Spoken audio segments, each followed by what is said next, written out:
York Lottery pitching matchup. Local kid from New Jersey, Rick Porcello, gets started for the Tigers, 8-6, 4.28. Ivan Nova has been pitching great since being recalled. He's 5-4 with a 3.08 ERA, so he'll try to stop the Tigers' 12-game winning streak.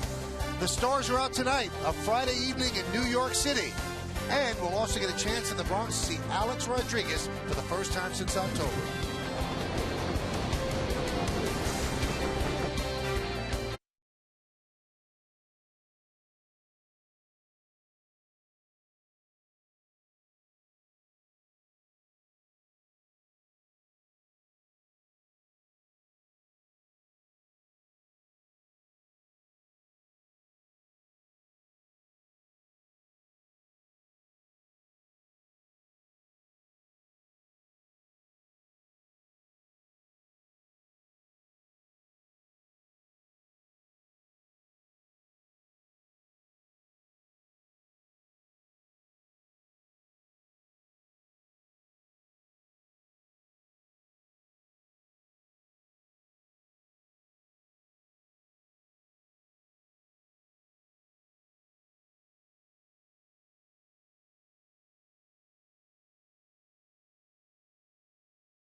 By Mitsubishi, find your own lane in an all-new 2014 Mitsubishi Outlander.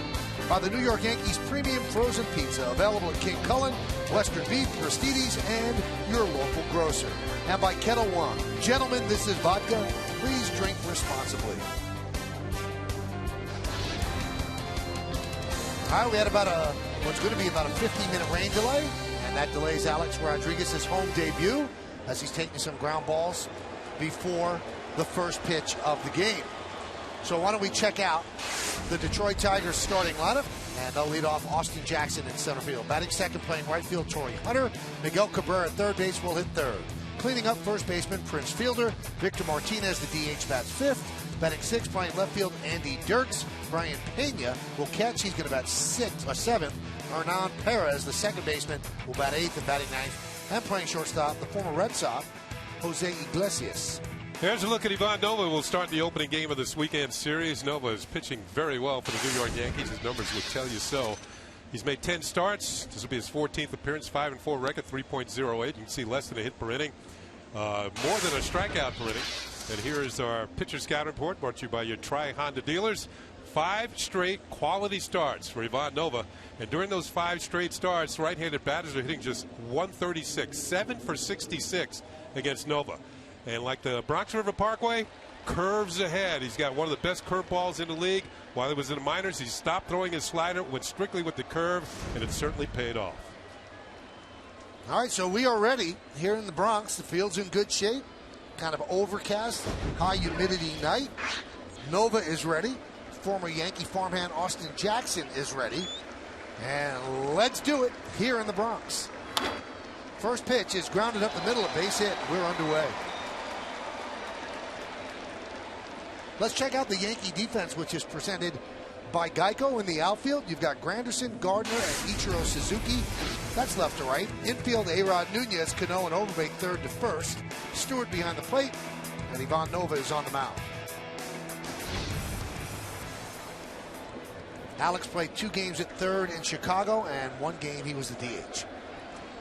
I think it's a little early to say how he's reacting in the field. We know he has pretty good hands, but we'll have to see if his range has been compromised by the surgical procedures the last couple of years.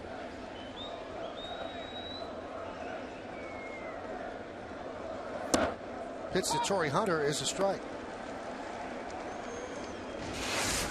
Veteran Hunter's having another good year. Last year, his final year with the Angels, he hit over 300. He's doing it again this year.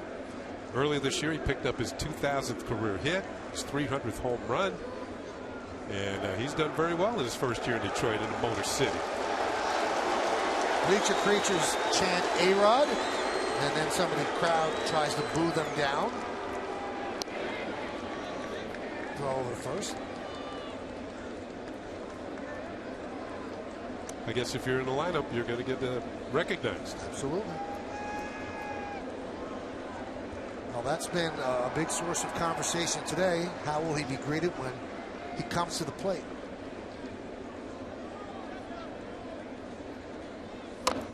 Bunted, foul.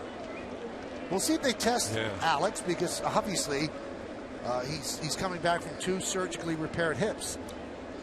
Well, he was playing back at third. Torrey Hunter maybe trying to take advantage of A-Rod playing deep. I haven't seen Torrey Hunter bunt very often during his time both with Minnesota and with the Angels. Maybe a veteran move on a veteran third baseman. He's had some year, first year of this 2-year contract he signed with the Tigers. 310. Solid clubhouse guy as well. Yeah, you got to figure he's going to get some pitches to hit, because the 2 hitters that follow him in the order, an MVP, and then Prince Fielder, who I like to think is an MVP maker, because he protects the MVPs.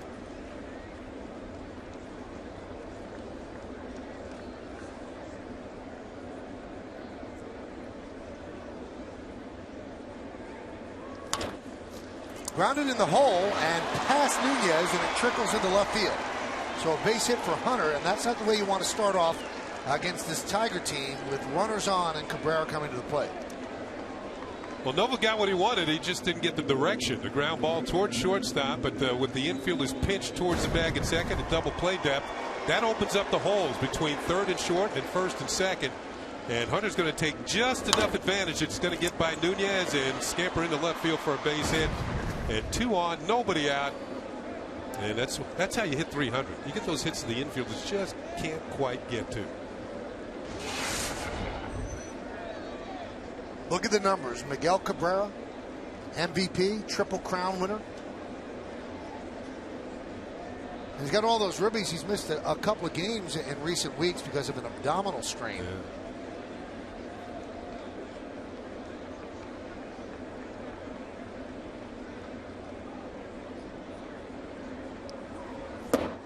Breaking ball outside, 1-0. Very difficult to pitch to, because if you show him something too often, as we look at Jimmy Leyland, the winningest active manager in Major League Baseball, 1,744 wins. You show him something too often, he's eventually going to be right there waiting for you in the weeds. That one is lined to center field, and Gardner is there. Tagging is Austin Jackson. Here's the throw. Not in time. So Cabrera with a fly ball to center. Now first and third with 1 out.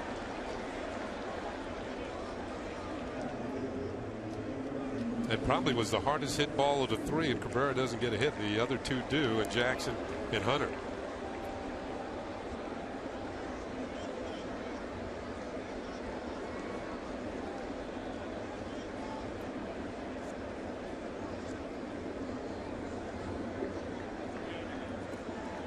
So that's going to bring up Prince Fielder. Tigers have won 12 in a row, and they just swept the Indians, so they get some separation in the Central. They lead Cleveland by 7.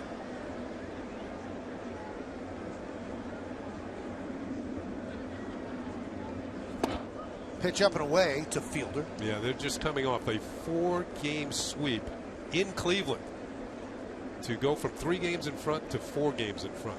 To 7 games. To 7, I'm sorry. Yeah. Add 3 and 4 and you got 7.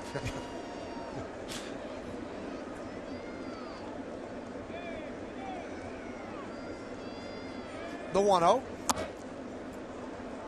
Chop foul. 1-1. And during this 12-game winning streak that the Tigers are on, I mean, they've just been. I've watched a couple of their games. The hitting's been good, all up and down the lineup. The pitching has been outstanding. The starters have been phenomenal. Justin Verlander, who the Yankees will see on Sunday, been struggling a little bit. If you call his type of pitching struggling, he looked at some video and has come back strong in his last 2 starts.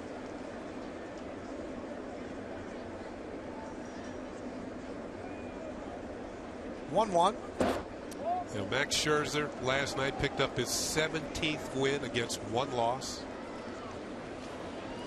This is what they've done during this 12-game winning streak. They average 6.1 runs per game. The pitchers are giving up 1.8. I mean, it's just lopsided. That's why they've won those games.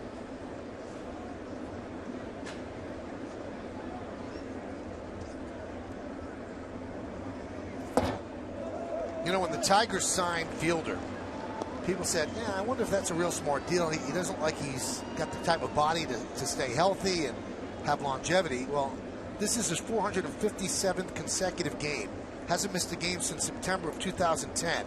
And that's the longest streak in the majors. And this is what he's done since 2009. All he does is put up numbers.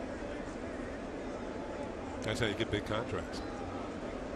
3-1 runner goes. Pitch is high, so the bases are loaded. So Nova in immediate trouble.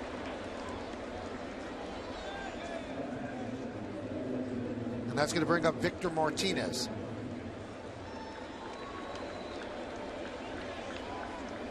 You know, the Tigers won the division last year, and people are wondering, how can they improve? Well, this is one way they improved. They didn't have Victor Martinez last year. He was out practically the whole season due to knee surgery. And he's been a productive hitter ever since he's been in the big leagues. Switch hitter.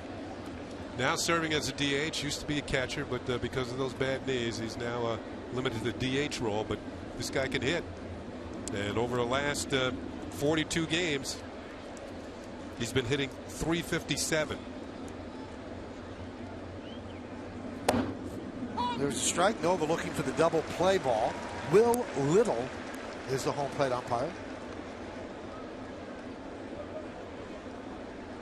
.321 hitter. Lifetime with the bases loaded.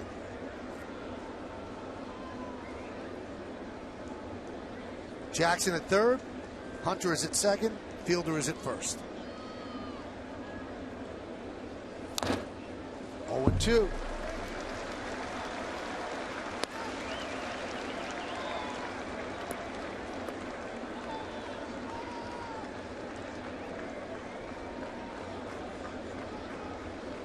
Let's see where Nova goes here. He's ahead on the veteran hitter. No balls and 2 strikes as he try and get him to chase a pitch out of the zone. Keep that sinker down. Go for the ground ball. Maybe get out of the inning with 1 pitch.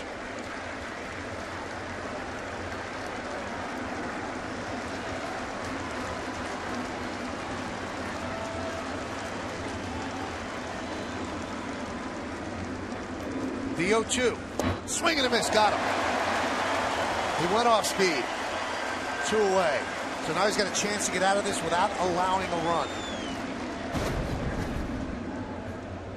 Now Nova has a hard curve, but this one he took something off, and you can see that Victor Martinez is out in front and can't stay back enough just to even make contact.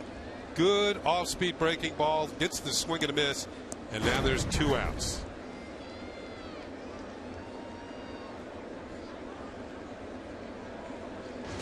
There's Andy Dirks.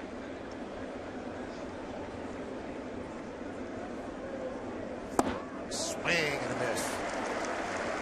There's that curveball we were talking about. Good break, almost straight down. Nose to toes.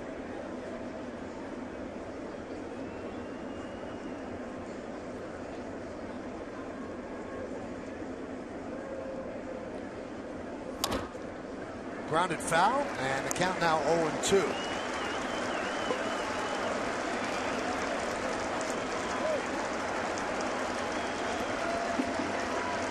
Despite having the bases loaded and facing the sixth man in the lineup, he still has not thrown an inordinate amount of pitches for one inning. Well, Jackson hit the first pitch. Yep. I think Hunter hit the third.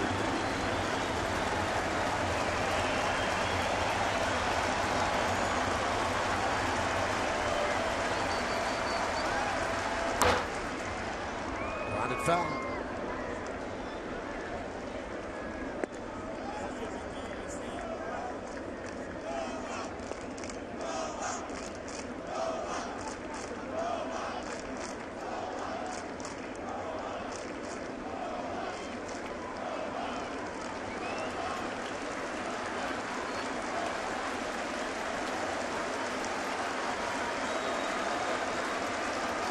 The 0-2. He struck him out.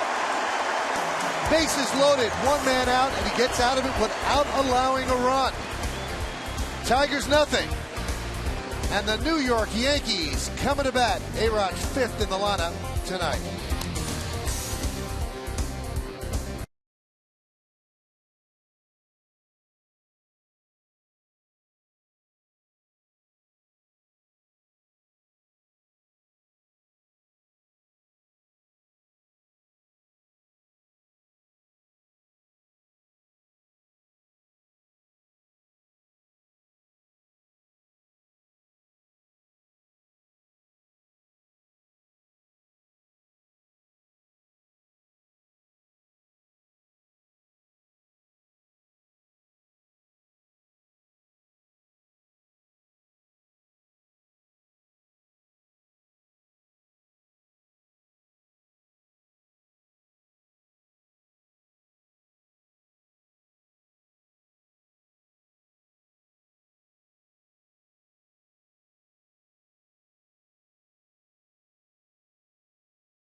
In the Yankee lineup, so we might see him here in the bottom of the first. Let's take a look at the entire starting lineup presented by Lexus. You've got Gardner in center leading off.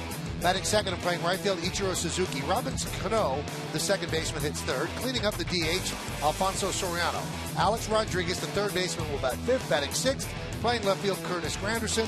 Lyle Overbay at first base, bats seventh. The number 8 hitter is the shortstop, Eduardo Nunez, and Chris Stewart is going to catch, and he'll bat ninth.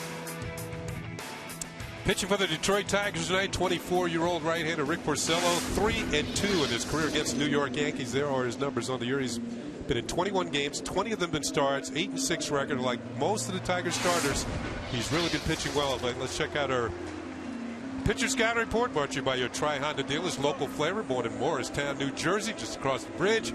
4 wins in his last 5 starts, and the other one he got a no decision. And excellent control. You saw that he's made 20 starts this year. 21 appearances in 20 starts. He's only walked more than 2 batters in 1 game. So he's really been sharp with his control. All right, so Brett Gardner will lead it off.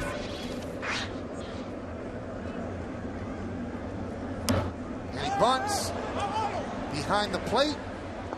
And Pena couldn't see it right away, so it falls untouched.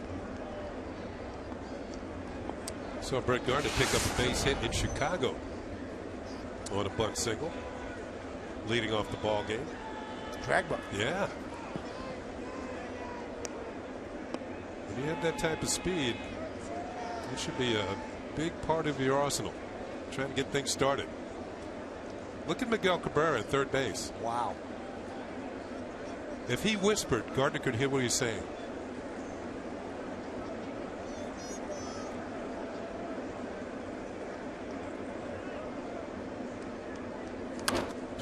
I think he just dreamed about losing his teeth there. Well, Gardner is what he's saying to him. You better move back. Closest third baseman I ever saw to a player, and I'm sure you remember this, the 1976 World Series when Pete Rose played right down the throat of Miggy Rivers, and I think he took him out of his game. Because Mickey couldn't bunt? Yeah. I mean, he was maybe 30 feet away from the batter.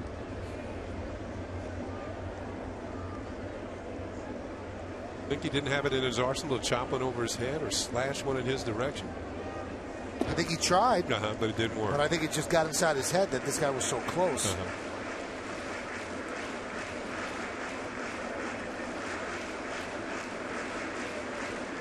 I think with Porcello on the mound, you got to look for strikes early in the count. As we said, he has excellent control, does not walk batters. 2-2.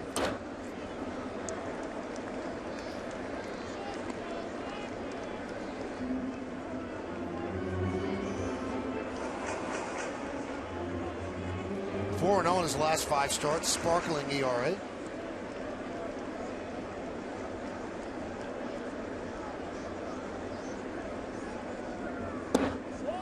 Breaking ball just missed. Now, like Nova, Porcello threw a slider a lot last year, and it got hit pretty hard. So during spring training, he was in a battle for a spot in rotation with Drew Smiley, who's now working in relief for the Tigers. But Porcello won it. He dropped the slider, went more with the curve. And Gardner works a walk to start out the first. Like I said, he didn't walk many batters. Let's check out the Tigers defense presented by Geico. In the outfield, you've got Dirks, Jackson, and Hunter left to right. Infield, Cabrera, Iglesias, Perez, and Fielder third to first. Pena behind the plate. Porcello is on the mound. On the corners, you have guys that if the ball's hit to them, they'll make the play, but they don't have much range. Yeah, that's true. But the Tigers have really improved themselves in the middle infield. Yep.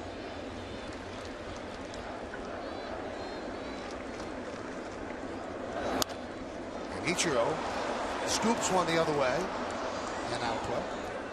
Yankees baseball is available in Spanish by hitting the SAP button on your television. SAP is brought to you by Infinity.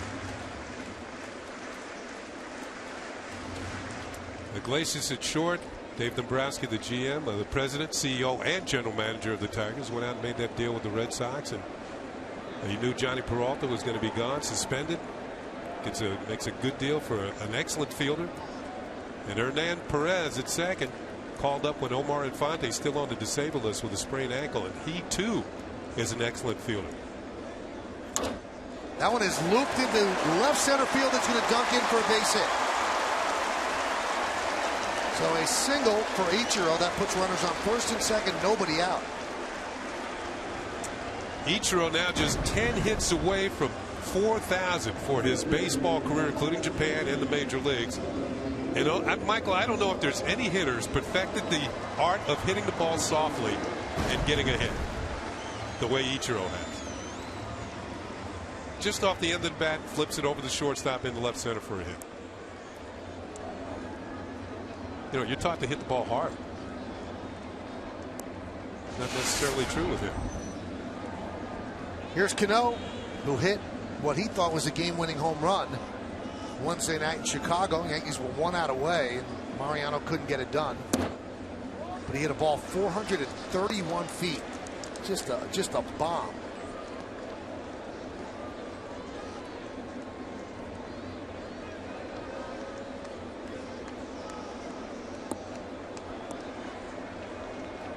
Cano was 5 for 30 on the road trip.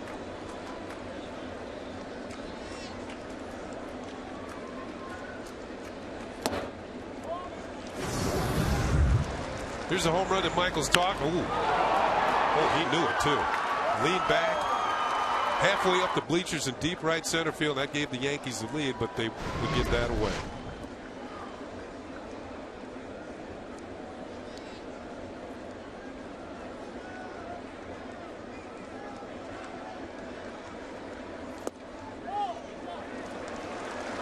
Porcello really working himself into trouble. He's gone 3-0 on Cano. And that home run in Chicago for Cano was his 199th career home run. Green light here, Kenny? Yeah. I would give it to him. He was out here early taking extra batting practice today. Hit a number of balls into the seats. If Joe Girardi was watching that, I know he has other things to do before the game. This light is very green. And a strike. Yeah. Must have been yellow. Some guys don't like the swing on 3-0. Bobby Mercer didn't. I didn't either. He felt like he had to do too much.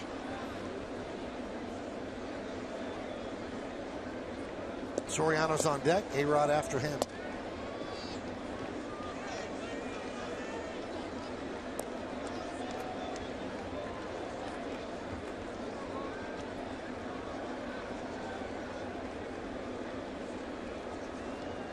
First and second, nobody out. The inside move. No one there for a throw. Yeah, the reason why I thought he would have the green light, you figure he's going to hit the ball hard. 3-0 pitch. Take his best swing. Even if he doesn't hit a home run, maybe a solid single. But he still has the count in his favor. Chop to second. They get the out at first. Runners move up. Perez thought about getting the force, but elected to just get the easy out. Let's look at the game time weather presented by Bigelow Tea. 81 degrees, 73% humidity, wind 8 miles per hour. It's mostly cloudy, and there is a decreasing chance of rain, although it's drizzling right now. And Perez had a chance to make the play at second. Those people are not taking any chances. It's a major league umbrella. But he juggled the ball, so he had to throw to first base. Here's Soriano. Infield is back. They'll give up a run on a ground ball.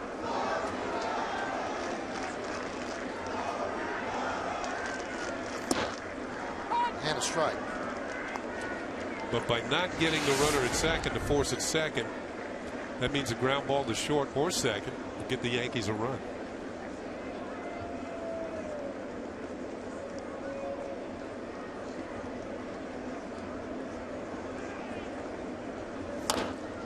Grounded to third. A run will score. Soriano's out at first, and A-Rod comes up.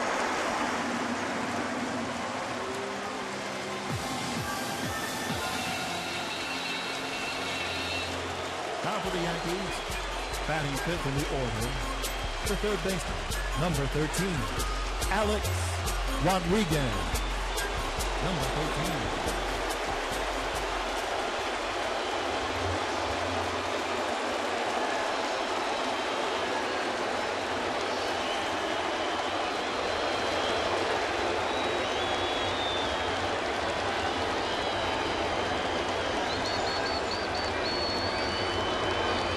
Second, 2 outs.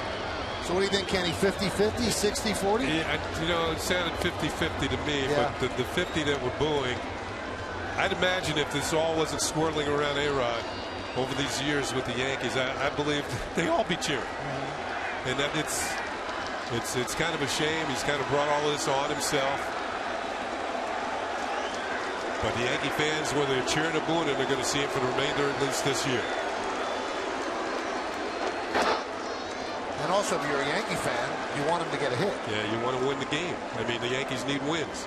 They haven't been getting much production from third base this year. That's documented. What, 4 home runs? 4 home runs. Yeah. Well, that was way more cheers than I thought he would get. Yeah, me too. But, you know, there's a run in scoring position, too. Yep. Let's see what happens after the result of the at-bat. Well, I think from here now it's a referendum on what he does. Yeah, okay. I see your point. If he strikes out here, he'll get booed. If he gets a hit, they'll cheer. Well, that's the way it used to be. That's why I thought he would be well received, because even when he was winning MVPs, he was judged harshly by the fans. And then with all this, with the biogenesis stuff, I thought there'd be so many more boos, but it's about 50-50. The 0-2. I think a lot of it has to do because he's the highest paid player in the game. And people feel like if you're making that much money, you should come through every single time. There's nobody in history that does that, not even Babe Ruth. Lou Gehrig.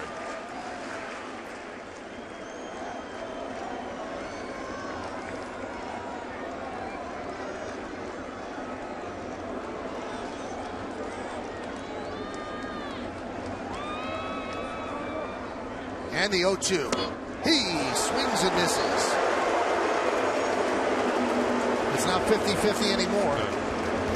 But the Yankees get a run on one hit. They lead one. It's 1-0 Yankees. We go to the second.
Is the official hybrid vehicle of the Yankees.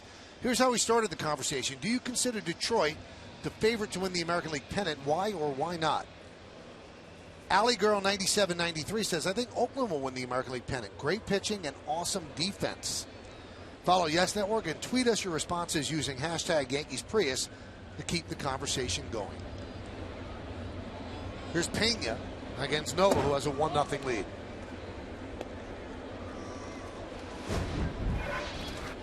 Right now, Oakland's dealing with the Texas Rangers. They are a virtual tie for first place. Texas has won 9 out of their last 10. There's a base hit in the center field.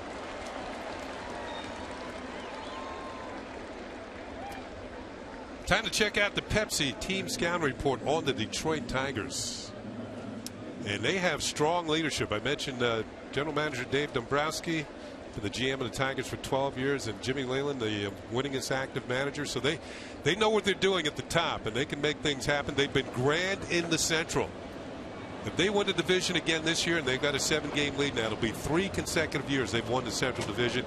And the Tigers starting pitchers have won 57 games. That's the most in the American League. Max Scherzer won his 17th last night. Pitch to Perez is a breaking ball strike. Well, the Tigers certainly guarded against being hurt by the biogenesis suspensions when, before the suspensions came down, they acquired Iglesias because they knew they were losing Peralta. That's Dave Dombrowski. Now, they actually improved defensively, but they lose something offensively. They would admit that, but there's enough offense on this team. There is, and Iglesias is leading all the rookies in the American League in batting. He's in 318, so he did a good job for the Red Sox while he was there. I know he's been struggling more in the second half. He got off to a great start, but still 318 looks pretty good. This is what they lost with Peralta: 305, 11 home runs, 54 ribbies, and he got a 50-game suspension. Not to say that Johnny Peralta was not a good fielding shortstop, but he just didn't have the range that Iglesias had.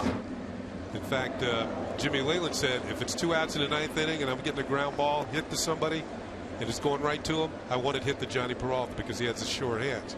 But Iglesias can go deep in the hole, up the middle, and here's the trade, a 3-way deal. Now Avisal Garcia has now been called up by the White Sox. They did not want to call him up until they could play him every day. They can play him every day because they traded Alex Rios today to the Texas Rangers. And his salary. And why I think that that's a great deal, they also were affected by the biogenesis suspensions. They lost Nelson Cruz. Yeah. Now, in Alex Rios, they get a better defender, a guy with more speed, not as much power, but that's a nice way to patch that hole. Those are the numbers that he had with the White Sox in 109 games. He has the remaining month and a half on his contract, month and 3/4, and then next year. And supposedly the White Sox sent some money over, and it's supposed to be for a player to be named later. And that could be that the Rangers couldn't get that player through waivers, so they'll do it at the end of the year. Yeah, Rios has about half as many home runs as Cruz. Perez could not hold up on the breaking ball, so he goes down. 1 away. One more thing as we watch Perez trace this pitch out of the strike zone. It's a curveball, so it'll go down as a curveball strikeout. Both Peralta and Cruz can be free agents at the end of the year. Yep. So that's another good reason for picking up Iglesias. Now there were also reports that Texas wanted Cruz to appeal so that they'd have him for this run. But Cruz is probably thinking selfishly, well, then I've got to play the first 50 games suspended next year, and I'm a free agent. So he decided to take the selfish route, and then it was reported that Texas told him, if you don't do this, we're not signing you. But John Daniels has since said that's not the truth. That does not mean that we will not sign him. But now they have Alex Rios signed for next year, so would they still sign him?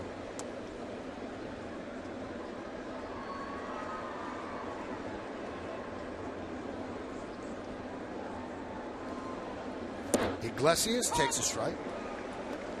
Iglesias was hitting 400 for a while for the Red Sox. He had an 18-game hitting streak at one point. But he has certainly come down to earth. He's always been thought of as an outstanding defender, a little questionable with the bat. So when he was hitting 400, and then I guess when the Red Sox traded him, it was about 320. What a great time to get rid of him. You're selling high. They get him out of town before the batting average goes below 300. And that was a good deal for them to get Jake Peavy to bolster their starting rotation. And they've got a lot of depth in the minor leagues at shortstop.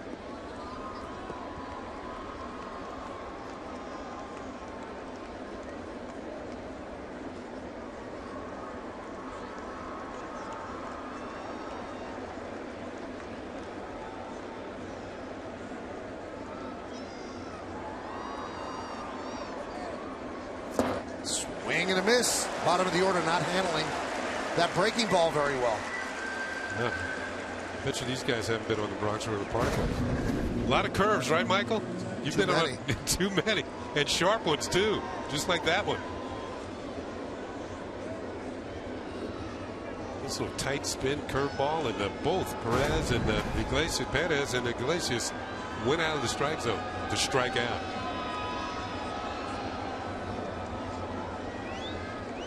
So here's Austin Jackson. Nice block there by Stewart, helped out by the fact that you've got a catcher at first, so he did not want to try to advance.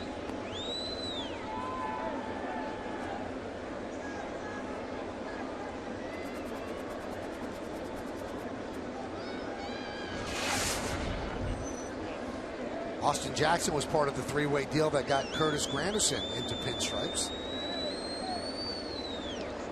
Diamondbacks also involved in that deal.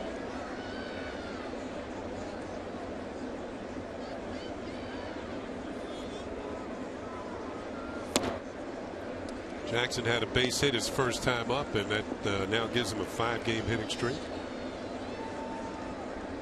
Yankees drafted him in the 8th round in 2005. He was a runner-up to Neftali Feliz as the American League Rookie of the Year in 2010.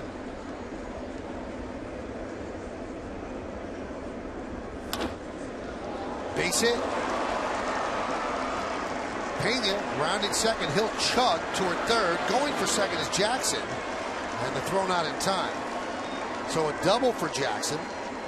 Remember, it's been raining, so it's a little slow going in the outfield. And Jackson, running hard out of the box, took advantage. Yeah, Jackson now 2 for 2, and both times he's hit the fastball. First pitch of the game from Nova, he lined into center field. He gets himself a fastball up in the zone. Man, right down the middle, and he cranks it. Nunez dove for it, and watch him turn it on right here, heading for second, in with the double. That's his 19th double year. He signed with the Yankees. Michael had a chance to go to Georgia Tech and play basketball. Could have been a hoopster. Paul Hewitt was the one who recruited him down there that got Tech. Torrey Hunter misses the fastball. He could have checked out that statue of Mark Teixeira down there.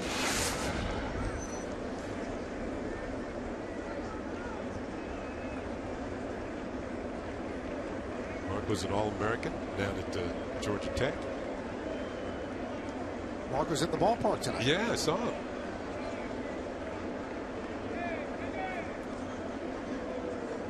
The 0-1. 95-mile-an-hour fastball, gets a little bit low. 1-1.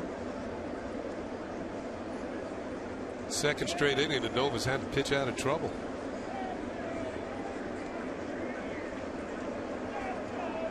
Definitely want to take care of it with Hunter.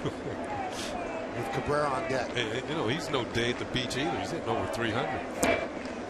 Good hook. They have not solved that curveball. You know what? The right-handed batters have had all kinds of problems. We mentioned that. Man, watch it dot and then drop right out of the zone.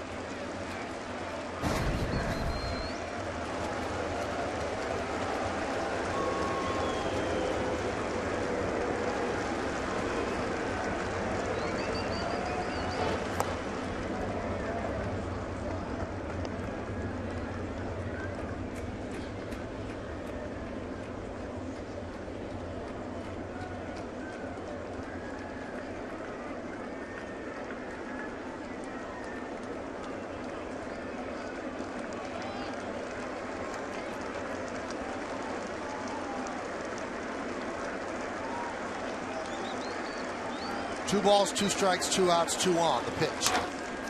Grounded to Nunez. He gets Hunter. And the Tigers have left 5 runners on base over the first 2 innings. We go to the bottom of the second. 1-0 Yanks.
Randolph for a new GMC presents Center Stage. The six-time world champion reflects on his storied playing days with the Yankees and his managerial stint with the Mets. It's a new Center Stage, Wednesday at 11, only on Yes. And Michael, did you ask him how many hits he stole from him? I did not ask him that. Yeah, but he knows. It was plenty. He was very good on that show, very open, very funny, so you should tune in for that. I would have asked him. Granderson rips one foul. The amazing thing is, good as second baseman as he was, never won a Gold Glove. Yeah, because Frank White was Frank White, I'll give a little bit of the show. I used to always joke with him. You know, I got more Gold Gloves than you. Well, he goes, who has more World Series rings? And there you go.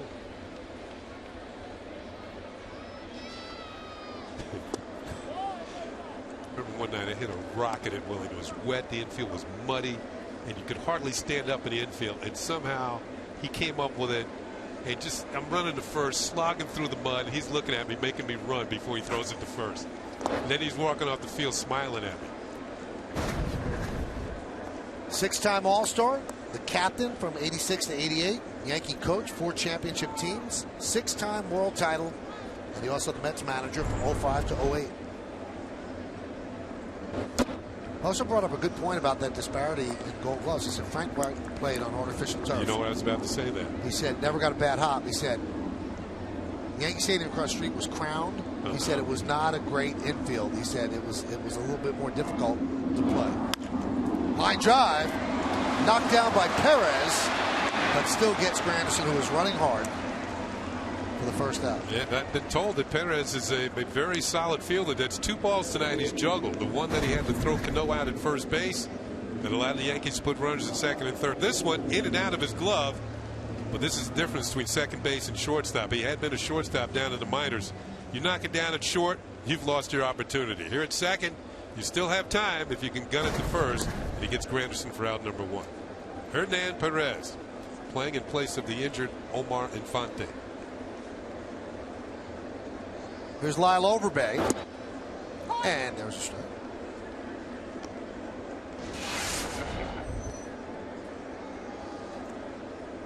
Kenny, was it a myth that when you were in right field at the old stadium that you couldn't see the left fielder because there was such a crown in center?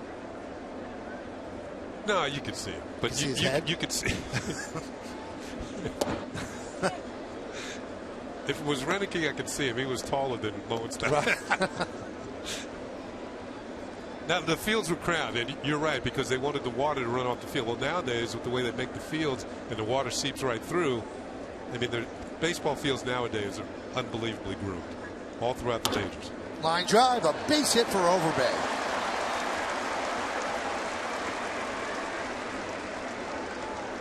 I mean, they use lasers to level these fields nowadays. And that was a laser by Overbay. Yes, it was. And, you know, he went the air route as opposed to, he got it over the head of Perez at second. Yankees' second hit.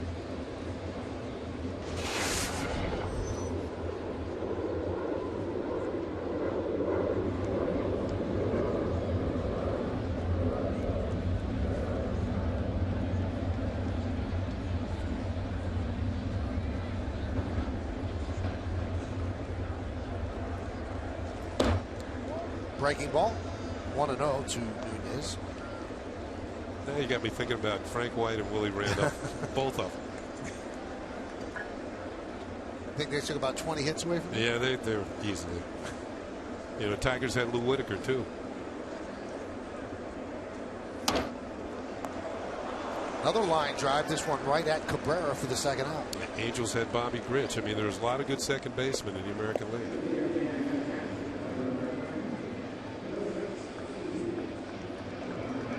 A lot of people in Detroit are angry that Whitaker and Trammell have not had their numbers retired. By the Tigers. By the Tigers. Now, the Tigers have a rule that only Hall of Famers, except for Willie Horton, who helped keep the peace in the riots in 1967 in Detroit. He's from the area. Yeah. So he's sort of a local hero. Right, a local hero. But everybody else is in the Hall of Fame. Well, didn't Trammell and Whitaker play longer together than any infield combination? I think 18 years. Yeah, in the American League. I remember when they first came out, they looked like two little leaguers out in second and short. But they grew into the role. Whitaker wore number 1. And that's what brought up that debate. And Tramko wore number 11, I believe. I think it was 3. Three, yeah, that's right.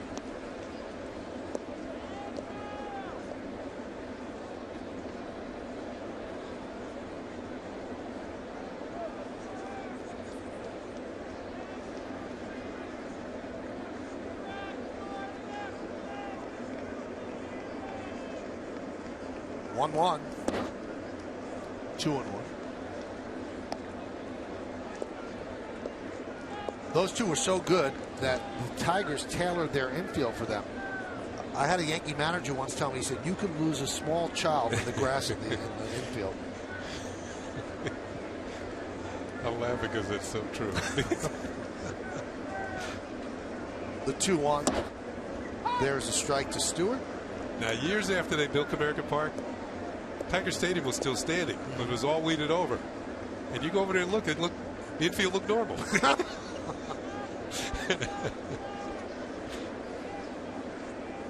Yeah, and the reason it was that way because they had to give the pitcher something because it was a good home run park. Right. So they had to you get ground balls, you get double plays, ground ball outs.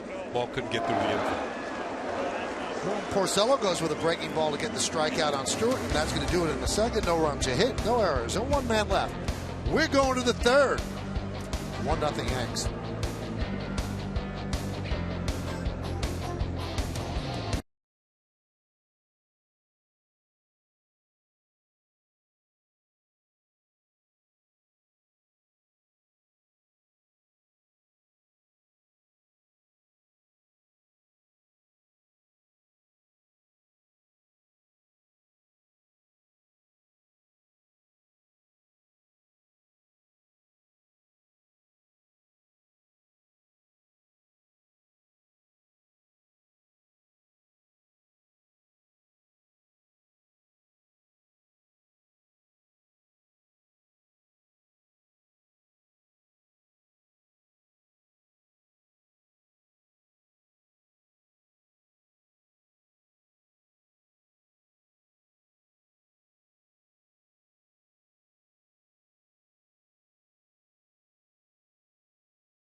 This time to look at the league leaders presented by Honda, and he leads the league in batting average at .358, and followed by number 2 in the MVP voting last year, Mike Trout, who's having another tremendous year. David Ortiz, Adrian Beltre, and Joe Mauer.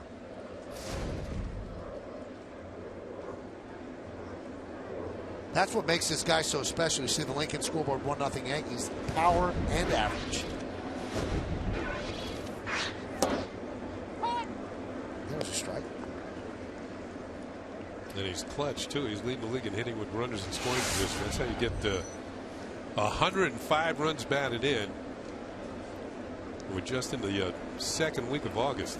That must be a great feeling because every batter in their mind says, okay, I have to have 100 ribbies. Yeah. And you got it the first week of August. Yeah, when you're batting 3rd and 4th and 5th, the whole thing is you want about 20 runs batted in per month. Maybe a little less to get you to 100 for the year.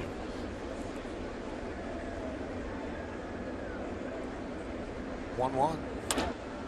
Driven to right field. Ichiro on the run on the track, and he makes the play and crashes into the wall and holds on. Ichiro Suzuki took an extra base hit away from Cabrera.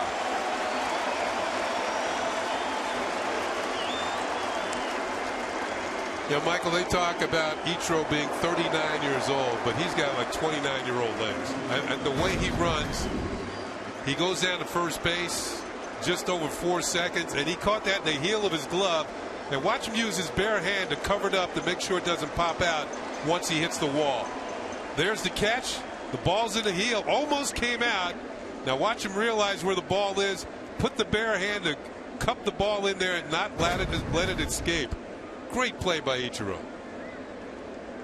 Here's Prince Fielder. Grounded. Right side. Grabbed there by Cano. He flips to Nova. They make the play. Wow. Flashing some leather here in the third. Don't you get the feeling Cano would have been a good rollout quarterback? We've got football coming on the horizon.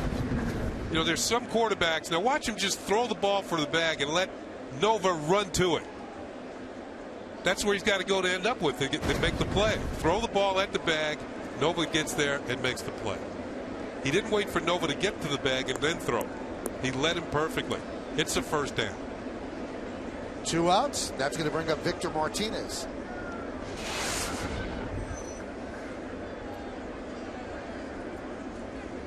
You getting pumped for football, Michael? Not yet. It's too early. Not yet. No.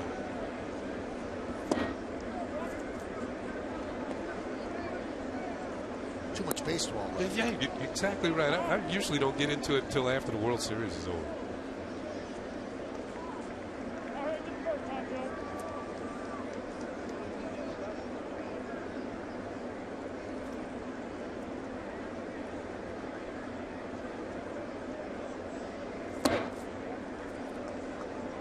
Count 2-0. No, I'm not going to listen to it. Let it go.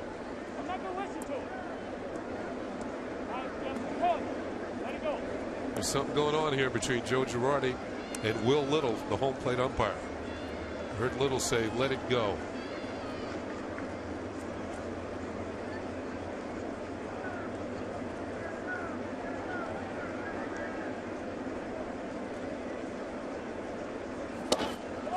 I don't think I've umpired it. I've broadcasted a game with Will Little as the umpire, so he must be a rookie. Yeah, he must be. Sometimes the managers will test the younger umpires.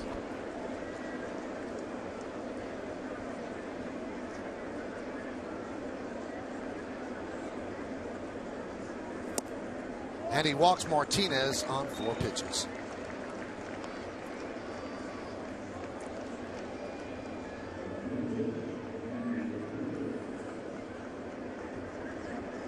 He was looking for his first 1-2-3 inning without a problem, but not to be.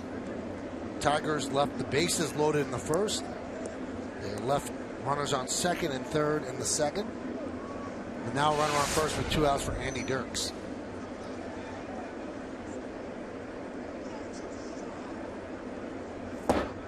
He shows bunt, takes low.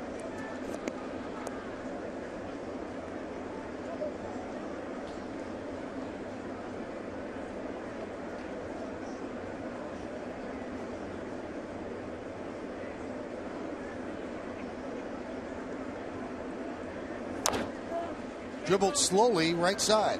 Off the mound, Nova flips to Overbay, and that will do it. But the tone of the inning was set by that man. A drive off the bat of Cabrera. Full reach. Right in the heel of the glove, and he held on for the first out.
13th, when the Yankees take on the Angels, the first 18,000 guests in attendance are going to receive a Yankees magnetic picture frame courtesy of Delta Airlines. For tickets, log on to Yankees.com.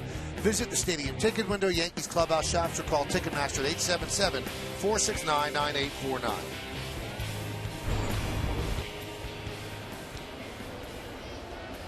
Lincoln scoreboard 1-0 Yankees. That is a very young fan. What'd you say, 6-7 months, Kenny? About so, maybe a little bit more. Start him young. Just relax over there. I'm not going to deal with it. Gardner walked and scored in the first inning.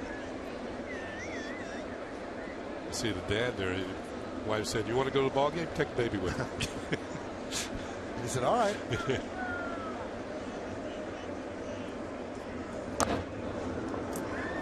Bunted foul. Now Brian Pena is the catcher tonight for the Tigers. Alex Avila, they were testing him for a concussion. He got hit with a foul ball the other night in Cleveland. So Pena has been doing a good job. He's been hitting the ball well, and he's a switch hitter. So he's been doing catching the last couple of nights. So he got hit with a foul ball on the mask? Yeah, and also he's been hit, I think, on the side of the head as well. So Avila's been having a rough time, getting beat up, got hit in the shoulder. So he's had a rough time lately, and Brian Pena has been doing the catching. But they checked him out for a concussion. I don't know the results of that test, but Pena's catching tonight. Kenny, I'm amazed it doesn't happen more, the way the ball so squarely hits the mask. I know there's padding, but here's the injury on Avila. Now, Mike Matheny got knocked out of baseball as a player because of that. Now the manager of the Cardinals. That one is looped into left field. It's going to fall in for a base hit. Dirks cuts it off. Big turn by Gardner. He hustles back. Now Gardner made the big turn at first and looked like he was heading for two. And just in case there's a bobble out there, he would have made it to second easily. Well, let's check out the injury report brought to you by Montefiore Medical Center, Inspired Medicine. So he passed the concussion test. Okay. He is available this series, and Omar Infante expected to be activated from the DL Monday. He's had an ankle injury.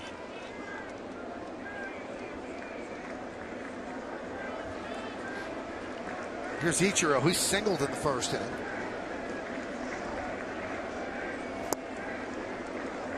You know, I was talking to Tony Pena about Avila before the game, and Tony had an interesting feel about why there's concussions on these masks. He said the masks are actually too light. If you pick them up, you know, the catchers want it to be light so it doesn't not cumbersome on their head. He said in the old days the mask used to be made out of iron and they were heavy and maybe afforded more protection. Now that it's made out of steel now or something, he said plutonium or something, it's not going to break. But he says the masks themselves are so light that you just can't take the jar, and that's why he's saying that you know, you have newness of the light mask, but he's saying the more protection with the heavy iron bars. Remember, it used to be 3 bars across. Yep.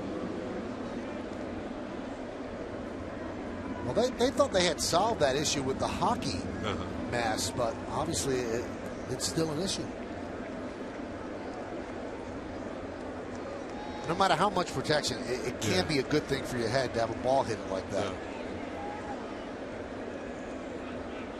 The 0-1. And one thing the catchers do not have the luxury. There's Tony Pena's mask. It's more like the modern mask, but he says that they were heavier, more heavy duty. One thing the catchers do not have the luxury the umpires have. You notice the umpires do not sit directly behind the catchers. And they don't do that anymore because they feel that foul balls come straight back and hit them. So that's why they're either over one shoulder or the other of the catcher. They feel that the foul balls that come straight back will elude the umpire. And there's less of a chance of being hit in the mask. Now, it still happens, but they feel there's less of a chance. And you see Will Little peering over the right shoulder of Pena. If Suzuki fouls the ball back, it's more apt to go over Pena's left shoulder or straight back. Little made his major league debut on June 24th. First game, Cleveland and Baltimore. See, but a lot of hitters feel, and you know, a lot of managers feel too, by like sitting on one end of one side or the other, They don't have a good look at the other corner, the outside corner.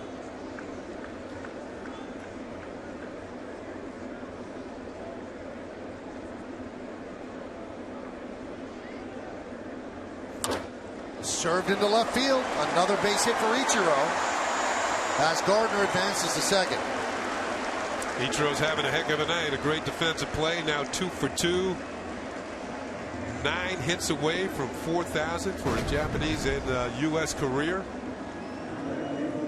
And a patented Ichiro hit. I talked to Pete Rose today, and I said, if Ichiro... Are you dropping names again? No. If Ichiro passes you, you know, 42, 56, I believe, would he be the hit king? And there was silence on the phone. He goes, what? He goes, is Sadaharu O the home run king? I said, no. He said, then he's not going to be the hit king. Sadaharu O has over 800 home runs, I believe. And he said, you can ask anybody. He said, Japanese baseball is not at this level. And there's how the hits are split up. He had 1278 with the Blue Wave, then 2533 with the Mariners, and 180 here with the Yanks.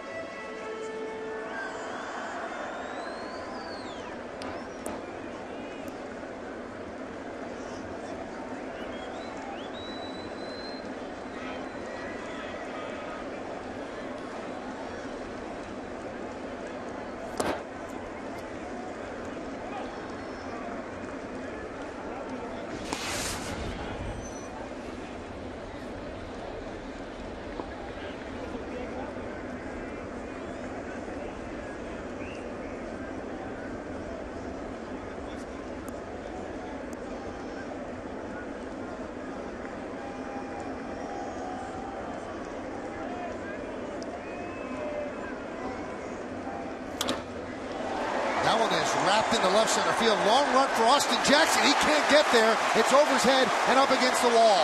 Gardner scores. Right behind him is Ichiro. Here's the throw. Not in time. Going for third and in there with a triple is Cano. And the Yankees lead 3-0.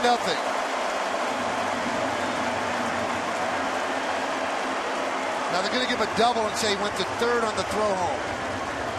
But still 2 ribbies for Cano. When Cano hit this ball, the race was on. Austin Jackson gave it a good effort, but this one had too much steam on it.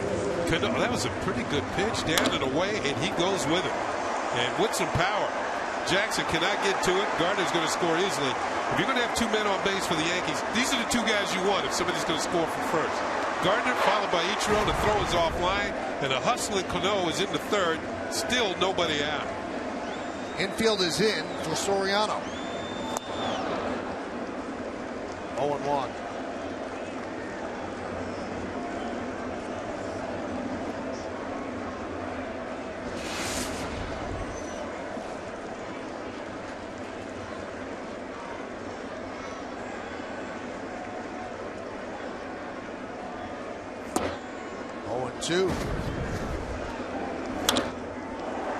Cano took a look, then smelled extra base hit and started to run just a little bit harder. Now he takes a look to see what Ichiro's going to do. He sees that Ichiro's headed home. The throw is headed in that direction, and he hustles over to third base.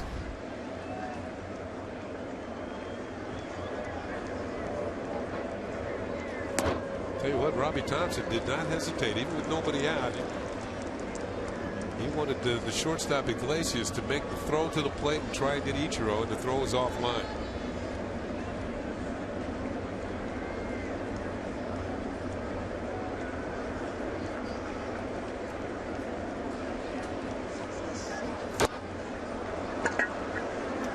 Foul tip held onto by Pena, so Soriano goes down for the first out. Here's A-Rod. Alex Rodriguez.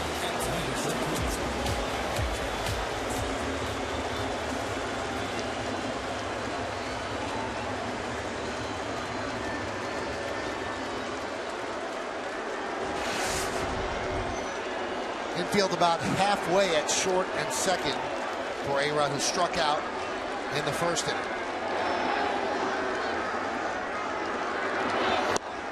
A-Rod has a .337 career batting average against the Tigers. That's his highest mark against any American League team. One thing I noticed in Chicago, Michael, and I think you saw the White Sox try to keep the ball in on. And all three of his hits were to left field, including two that went through the hole but reached short and second on inside pitches. And Porcello, first time up, kept the ball in on him and struck him out. First two pitches have been in. They don't want to get his arm, let him get his arms extended. Last time Alex played last year was against the Tigers in the ALCS and just couldn't get it done. Had a terrible postseason. Later found out that he had to have hip surgery. 1-1. Pitch by pitch, first at bat, fouls one off, inside pitch, another good swing but missed it. That's the pitch he should have hit. Then he misses one down and in and strikes out. A-Rod's up here now. He needs one run batted in to pass Dan Musial for 5th on the all-time list.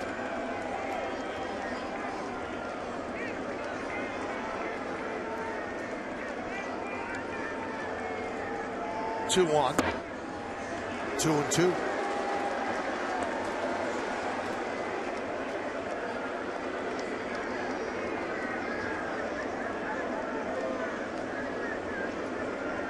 Porcello does have a good sinker. About 71% of his outs are on ground ball outs. Best in the league. And A-Rod strikes out for the second time.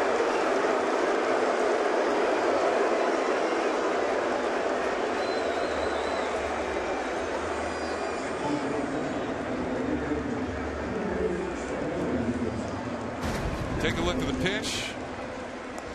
Sinker, 92 miles an hour and going down. That's basically what he threw him the whole at bat. Got to make the sinker ball pitchers bring the ball up. Starts out low, let it go. Here's Granderson. 0-1.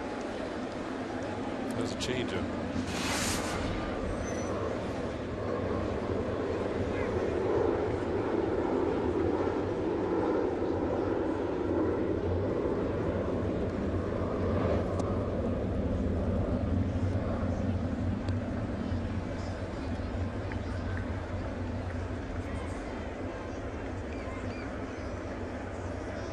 Jeter hit the field today, threw some balls.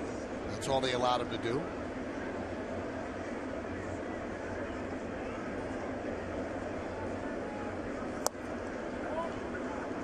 You know, when I saw Ichiro and Gardner coming around third base very close to each other, I thought, I'm sure you remember this play, Kenny. Bobby Meacham and Dale Berra getting tagged out on one play by Carlton Fisk of the White Sox. I remember that play. It's a classic. Grounded softly to second. Perez is there, and that'll do it. But the Yankees get 2 more runs. Gardner's at second, Ichiro's at first, and Cano at the plate drives one into the gap in left center field. It's a double, and he moves to third on the throw home, and the Yankees have a 3-0 lead.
today.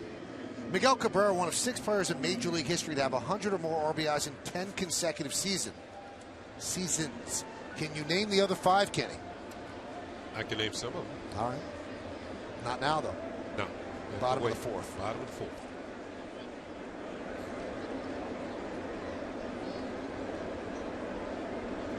So the Yankees have now given Nova a 3-0 lead. He'll face the bottom third of the Tigers' order. Here's Pena.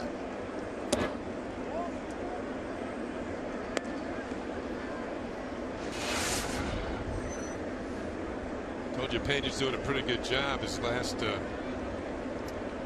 36 games coming into the night, he's hitting .308. Look out. Got him. That'll keep you off the dance floor. Hey, look at what we dug up. Oh, my goodness. That's Ricky Henderson. It's Luis Salazar. Whoop! That caused it right there.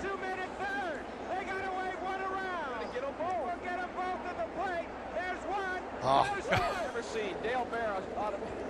Billy was not pleased.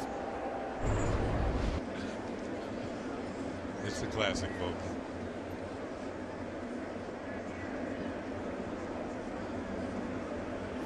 Perez fouls it away.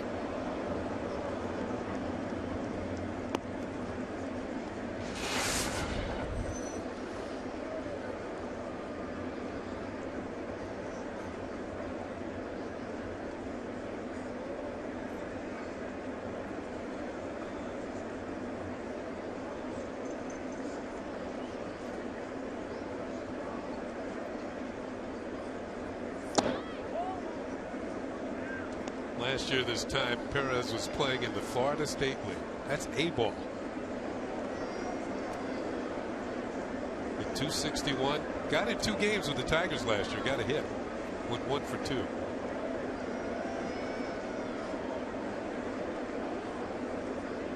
So he went all the way from A ball to the big leagues last year.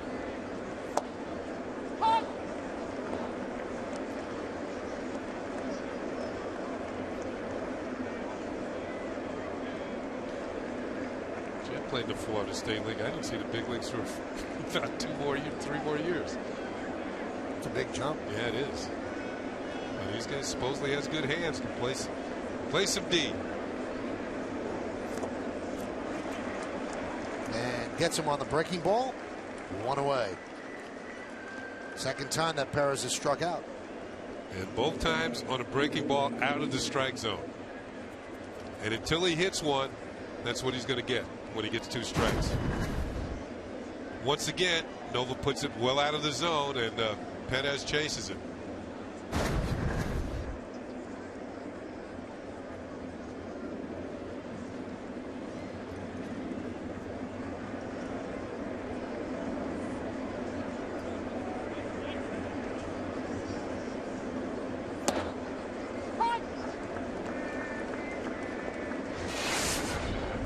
Now Iglesias, as we mentioned, replaced Peralta, who was suspended.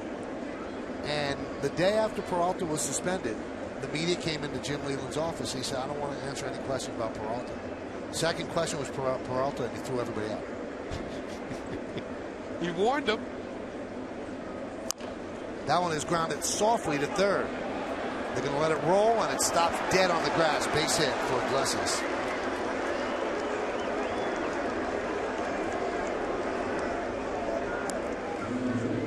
Nothing else, Jim Leland's a man of his word.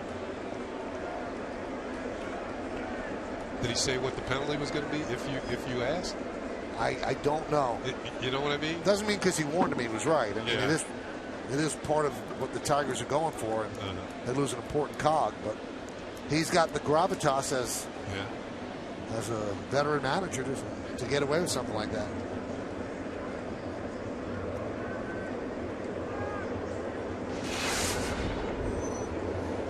Probably disappointed he had an all-star shortstop. Right. Maybe never see him again in a Tiger uniform. He could be a free agent. There's Austin Jackson. You wonder, Kenny, Nova's had to work hard every single inning. At what point against this lineup does he have to make just one mistake and have it all go away? Well, he's got a hitter up there now who's 2 for 2 against him, but each time he's hit a fastball, and it's no coincidence he started him off with a curve. Ooh. Fastball inside. A fastball, good location.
Jackson singled in the first, doubled in the second. First and second here, 1 out. Yankees lead 3-0. We're in the top of the fourth. The Tigers have won 12 straight games. That's their longest streak since they won 14 straight back in 1934. We'll see if they can turn 2. There's 1. That's all they'll get. Jackson's too quick. Once Nunez retreated, they lost all chance at a double play. The ball was going to take a high hop, so they get the force at second. The Iglesias erased.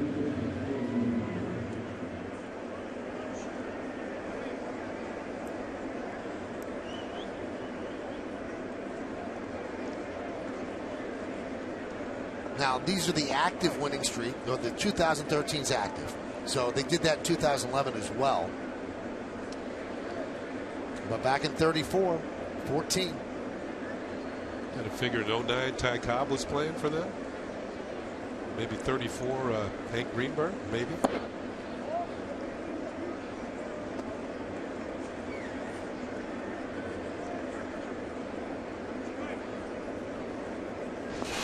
You know that Ty Cobb's number is retired and he doesn't have a number? His name's just on the wall at Comerica Park. Yeah, that's right. Because they didn't wear numbers then. So just his name is up there. No, was it the Yankees who started the numbers? Yeah. And they used to give you the number by the way you batted in the order. That's why Babe Ruth was 3. Lou Gehrig was 4. The 1-0. Chasing a high fastball, 1-1. Yeah, Cobb had an off year in 1909. He hit 377. He had 383 the next year, then 420, and then 409. He started to get it together.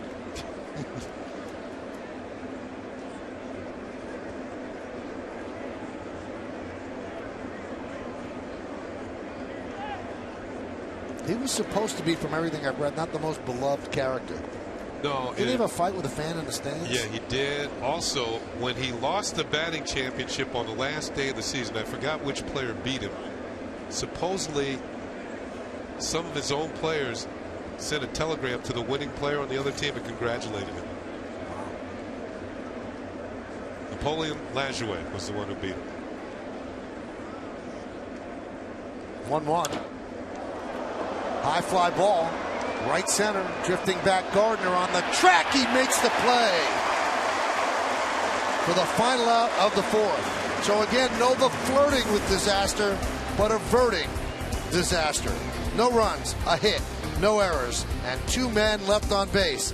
Gardner using up most of the park as we go to the bottom of the fourth.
Smokers Quitline quiz.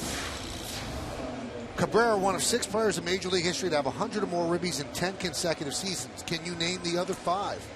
Albert Pujols, Jimmy Fox, Alex Rodriguez is 1, Lou Gehrig's another. That's 4. And Al Simmons? Oh, wow. That's the one. Good job, yeah. Jimmy. Lou Gehrig 13 years in a row. Jimmy Fox. Here's Overbay.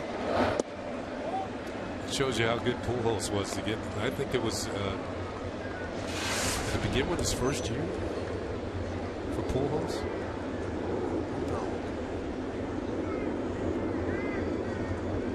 Maybe not. That's production, though.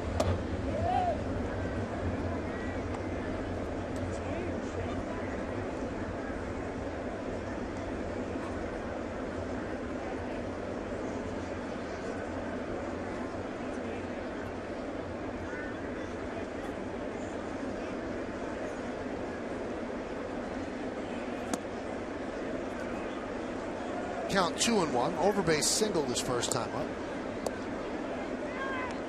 You know, one of the keys with Porcello, remember I said he's a ground ball pitcher, one of the best in the league, maybe the best percentage of ground ball outs. Got to make him bring the ball up. You see the sink on the ball, and that's why you hit on the top of it. You think you have it measured when you start to swing and the ball dips, then you hit on top of it and hit a ground ball. One of the keys against ground ball pitchers, make them bring the ball up about there. If it sinks a little, you can still get underneath it. If it starts out around knee high, you let it go because it's going to drop out of the strike zone.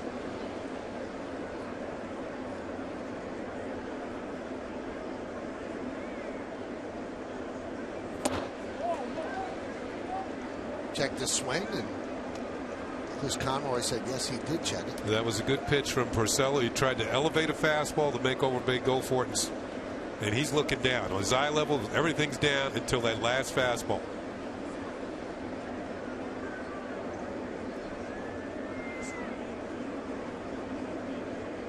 Porcello's really come along. Remember, this guy's just 24 years old. He's been in the league about 5 years.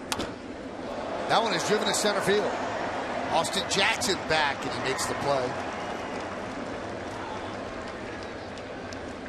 Well, Cablevision customers, you won't have to miss a game again now that you can watch live Yes Network Yankee games on your PCs or laptops with Optimum Online. Get a full season of live Yankee games on the go for just $29.99. And if you're an Optimum customer who watches Yes on Optimum TV, go to YesNetwork.com to get more information and subscribe now. Well, he was really highly thought of coming out of Seton Hall Prep, but he lasted to the 27th pick of the first round. And he probably lasted because his agent was Scott Boras, and that scared away some teams. And he was ranked the #1 high school prospect entering the draft. And obviously he could threaten going to college if he didn't get the money that he wanted. And at that time, they didn't have slots like they have now. If you're drafted 27, you're going to get a certain amount of money. If you're drafted first, same deal. But a team could go and give you anything they wanted if a pitcher like that dropped that low, and that's what the Tigers did. He's coming up on 5 years. He's got 4+ years in the major leagues. Morristown, New Jersey, where he's born. Seton Hall Prep in West Orange. Had a perfect game with Seton Hall against Newark Academy. And the 27th overall pick.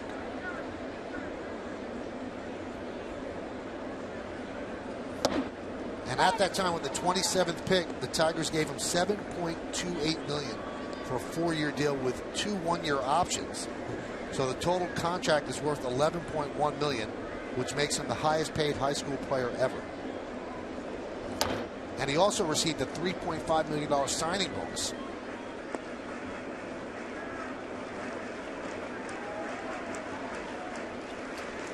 He was supposedly headed to UNC, University of North Carolina.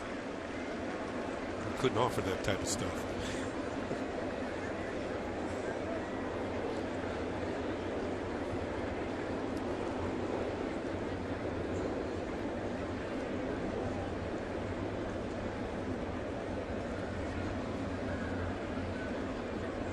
The 2-2. That breaking ball had no bite. 3-2.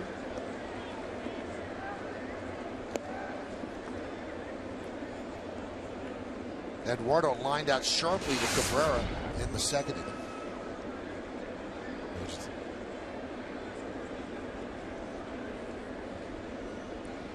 And the 3-2. Iglesias guns down the hustling Nunez for the second out.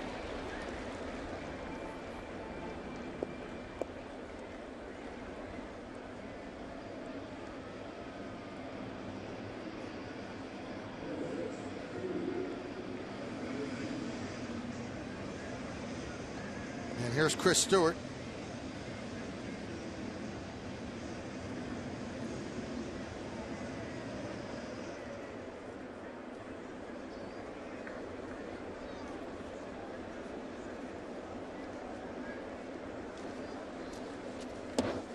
I mentioned that Porcello's a ground ball pitcher and has a high percentage of ground ball. Doug Fister, another pitcher in the Tigers rotation, is right on his heels as far as getting ground ball outs are concerned.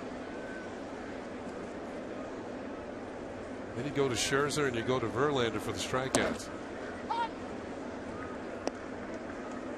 And Anibal Sanchez, who's also, what do you have, a 17 strikeout game earlier this year. Very formidable rotation for the Tigers. Yeah, 17-1 Scherzer. They'd be smiling too. Look out. One blue eye, one brown eye.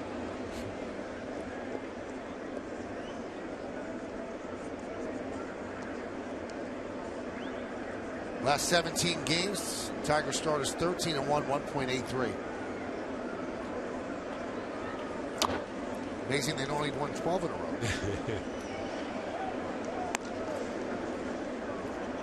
And the key there is this. Yeah. 7 innings. Well-rested bullpen. Yep. When they come in, they're ready to do the job. Benoit is now closing. Got Jose Veras from Houston to set up.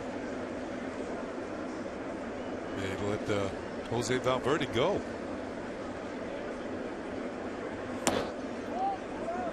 Well, they let him go at the end of last year when he pretty much didn't even pitch in the playoffs. He was so ineffective. But out of desperation, they signed him to a minor league deal, called him up, and again, he was ineffective. So they just promoted Benoit.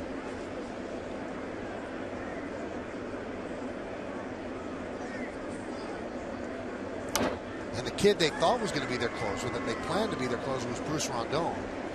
But he couldn't throw strikes, so they sent him down, but he throws 100. Now he's back up.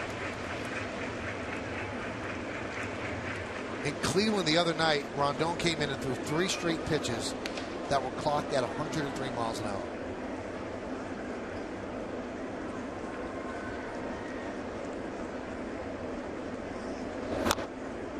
Stewart battling.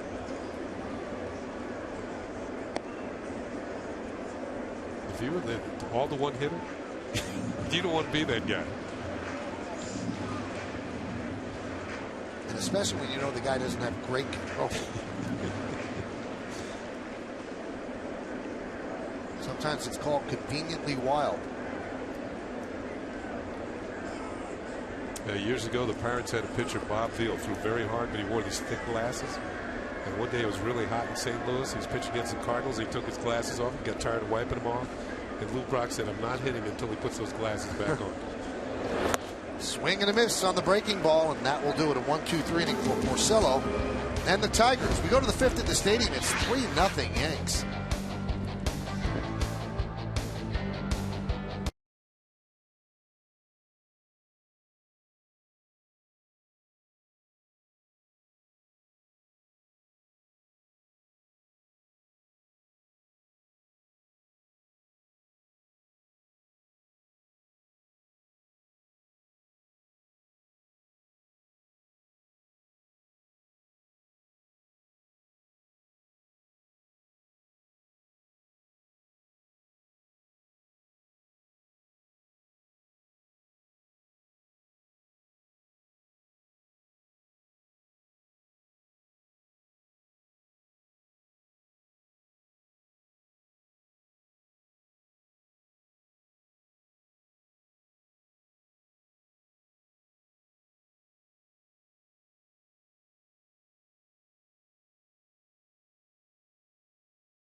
On here, the Yankees lead 3-0, and the Blue Jays were heavily favored not heavily, but they were favored coming into this year with all the moves they made. So off slowly, they got off on that great run, Kenny. Yeah. But I think they just ran out of gas after that great run. Well, they kind of sank back to the way they were playing earlier in the year.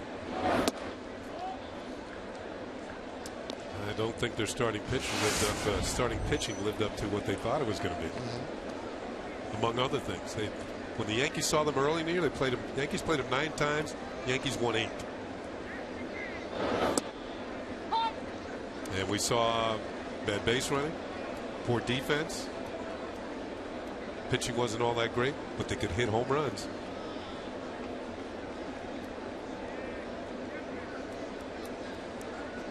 And their young GM, Alex Anthopoulos, has said that John Gibbons' job is not in danger. He does not blame John Gibbons.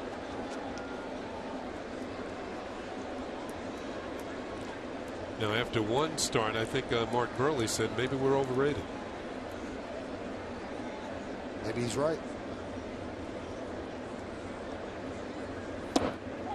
Strike 3. He gets Cabrera on the breaking ball. Let's throw it back to the studio. Bob Lorenz has more knowledge.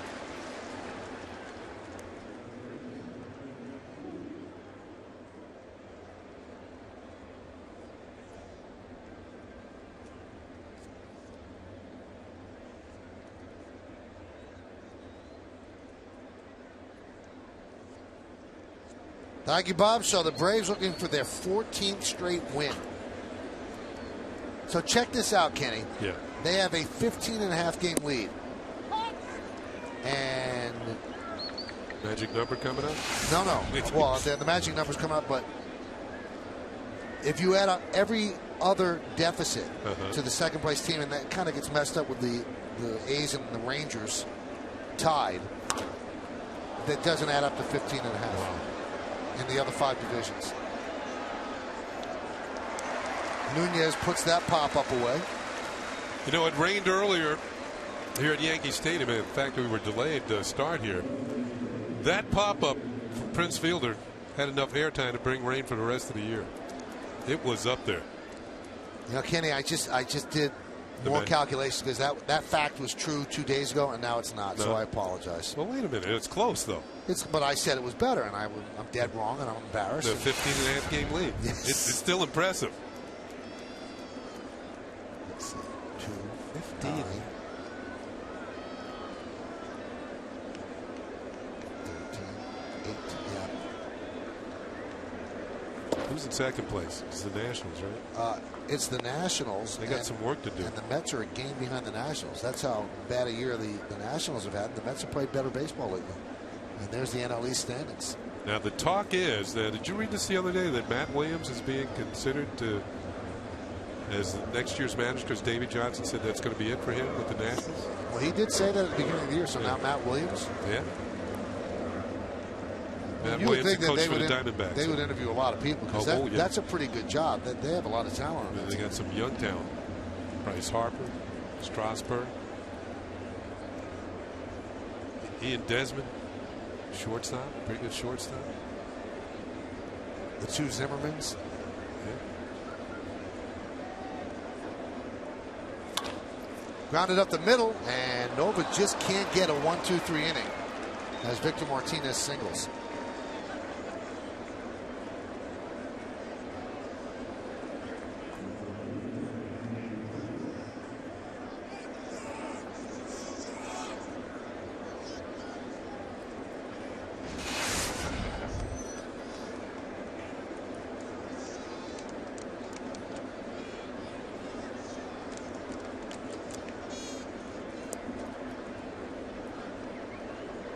A lot more was expected of the Nationals this year.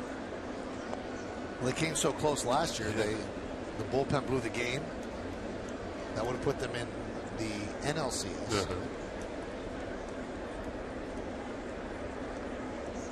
And that was one of the reasons they signed Soriano. Because Drew Storm was moved out of the closer's role. What, he had a 4-run lead going into I think so. the 9th inning? Yeah. That's a tough one to swallow. Oh, it is. Dirk 0 for 2 tonight. Strikeout and a ground ball back to Nova. First base side of the mound. That one is laced into left field. Soriano is right there, and he puts it away. No runs a hit, no errors, 1 man left at the end of 4.5. We're halfway through. Yankees lead this one 3-0.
First 4.5 on Yesmo, brought to you by your Mercedes-Benz Tri-State dealers. A beautiful catch there by Ichiro Suzuki. Gardner using up most of the ballpark to run one down. And all of it adds up to Yankees 3, Tigers nothing. By the way, I apologize. I made this mistake on the road trip at least twice, and I made it again. That's Granderson in left field, not Soriano. So Granderson made the catch to end the inning. Here's Brett Gardner. Had a breaking ball strike.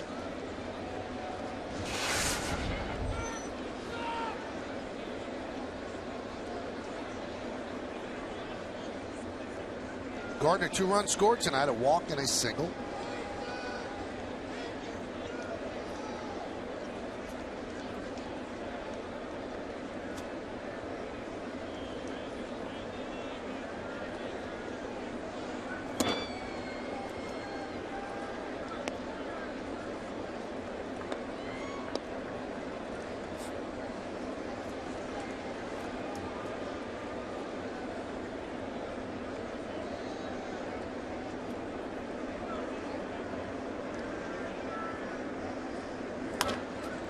Grounded past a diving fielder and into right field, so Gardner's on again.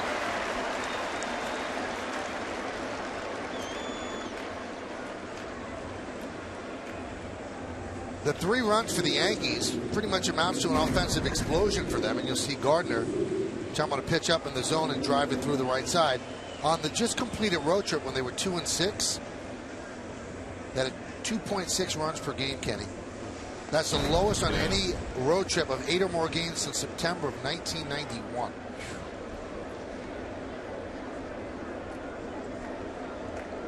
The fewer runs you score, the more pressure you put on your starters. I think the starters started to wilt a little bit on that trip. Each time that Gardner's been on, it's been leading off an inning. And the previous 2 times, as Michael said, he has scored. Slow roller to second. They take the out at first as Gardner advances to second. Top of the order's done the job from setting things up for the Yankees. That's the first time Ichiro's been retired tonight. Gardner's been on 3 times. Ichiro's been on twice.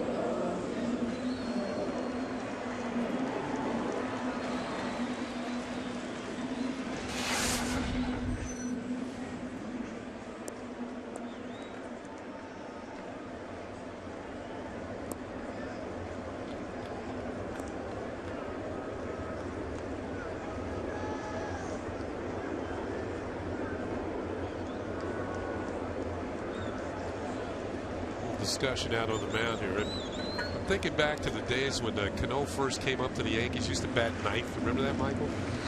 And in the playoffs, Jimmy Leyland said it was Murderer's Row and Robinson Cano.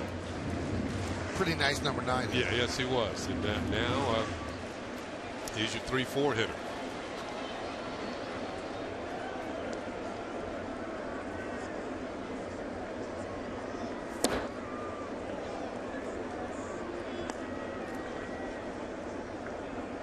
Now with one out, this could be interesting to see how Porcello goes after Cano. He made him a little uncomfortable with that first pitch down around the ankles. See if they really want to pitch to him here. Runner goes to third. Pena couldn't handle the pitch, so a stolen base for Gardner. And that'll bring the infield in and help Cano even more. Yeah. They walk him. Yeah, now they're going to walk him. And Pena went out to talk to Porcello with Gardner at second.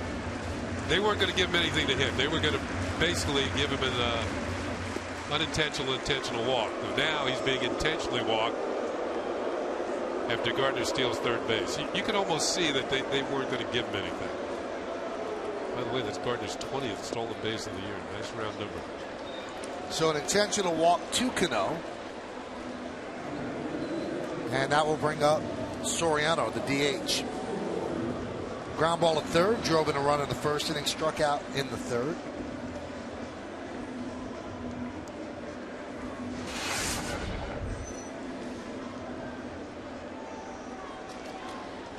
Tigers play a double play depth.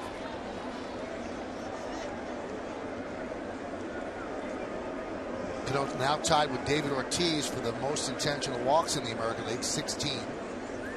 Yeah.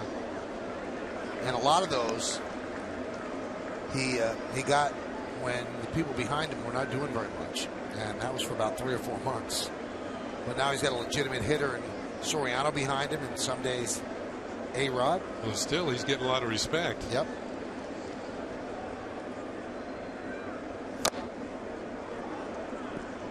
One and one.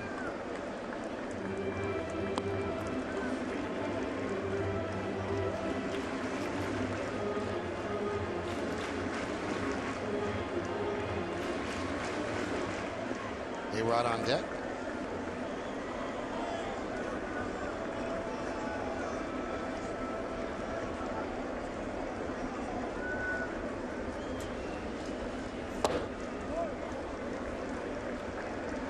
Two and one. Porcello's really going to that sinker now. He wants either the ground ball or the strikeout. He's got one of each from Soriano tonight. He grounded to third his first time, struck out his second time.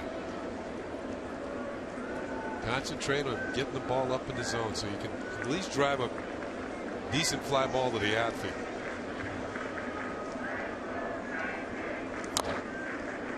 There's that sinker again.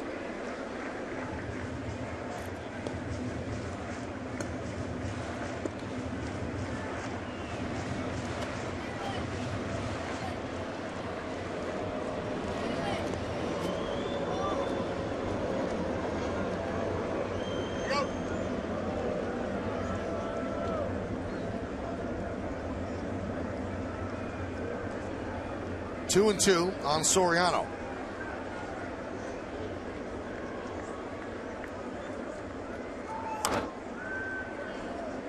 Still 2-2. Just pounded it into the dirt. Jeremy Bonderman and Phil Koch up in the bullpen.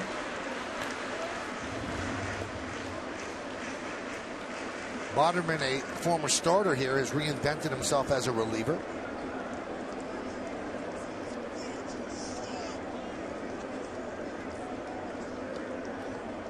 The 2-2. He struck him out. Big strikeout for Porcello, and that's going to bring up A-Rod, who has struck out twice. He's basically gone on A-Rod the same way he's going at Soriano. Fastball, sinking fastballs in.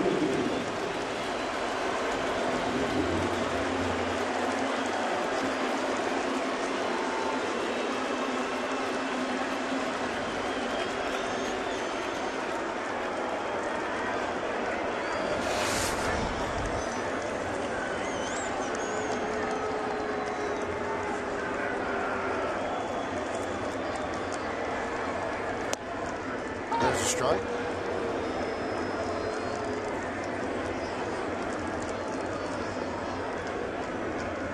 Big spot for the Yankees to pad their lead here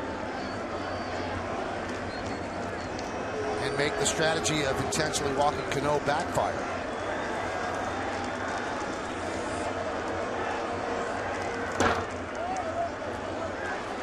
Missed inside, 1-1.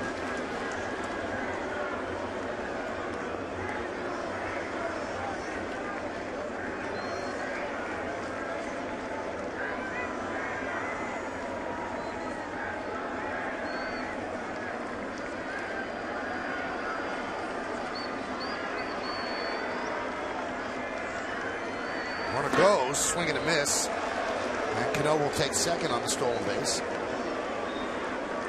It's his 7th of the season. Now 2 runners in scoring position.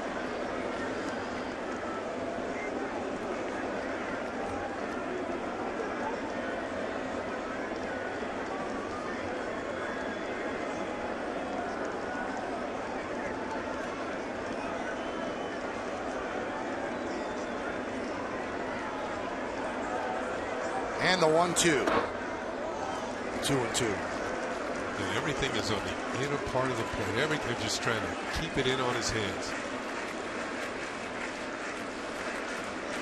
In with movement. On the hands and sinking.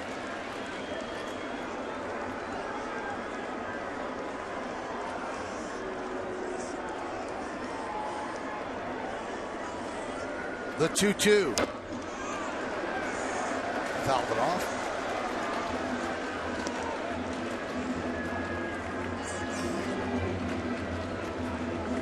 And Tiger bullpen's busy. 98 pitches for Porcello.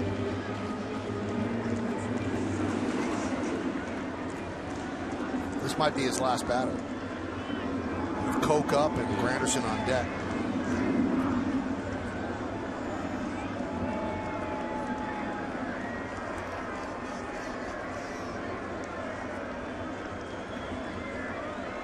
And the 2-2. Still 2-2. That one was a little more out over the plate, reachable. Because you've thrown that pitch over and over, Kenny. Is there a chance that you go to something else to try to fool him? You know what? That's always in the back of a hitter's mind. When's he going to throw the trick up here? Right. When's he going to try and trick me? There's going to be a breaking ball in here somewhere, but they've been consistent. In.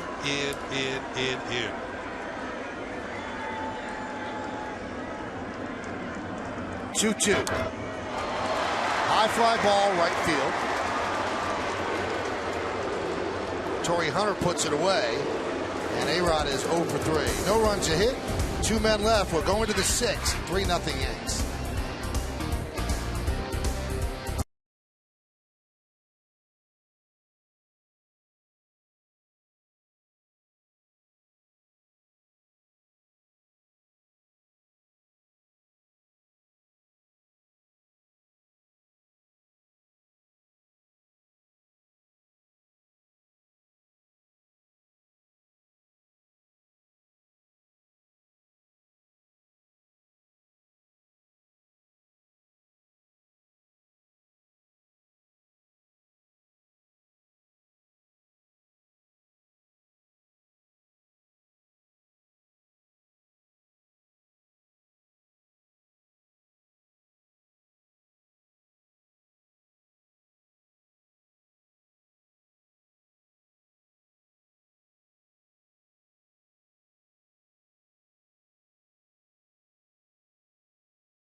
different cap tonight. A New Era is the official on-field cap of Major League Baseball. It's been a part of Major League Baseball history since 1930. Now, on July 21st, New Era Cap Company hosted the 11th annual David C. Cook Memorial Gala and Golf Tournament to raise money for the University of Pittsburgh Cancer Institute in order to raise awareness and help prevent cancer. Tonight, in honor of this, the Yankees will be wearing the New Era Diamond Era on-field batting practice 5950 cap for the game.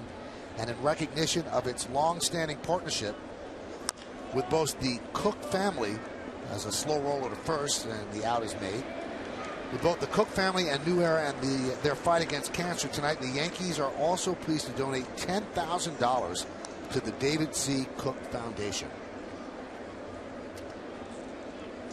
So there you have that new cap. A lot of people have been asking how come they're wearing the cap with the white bill, and that's the reason. For a good cause.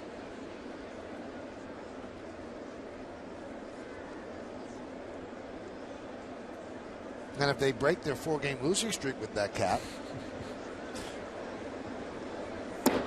pitch outside to Perez.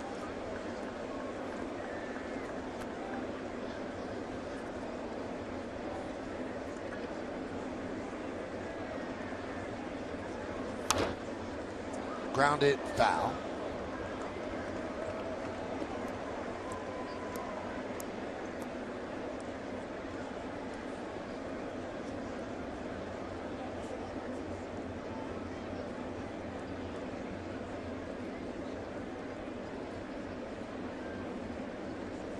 Nova could help himself out here if he had a clean inning.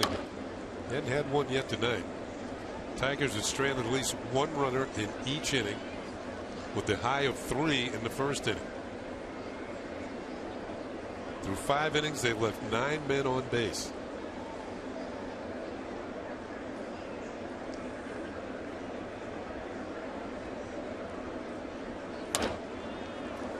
Grounded to Cano. They get Perez. He's 0 for 3. MLB.com at bat is the #1 source for live baseball everywhere you go. Available for iPhone, iPad, Android, and BlackBerry 10. At bat delivers Yankees baseball with live audio, pitch tracking, stats, news, highlights, and more. Text at bat to 31826 or visit Yankees.com for details.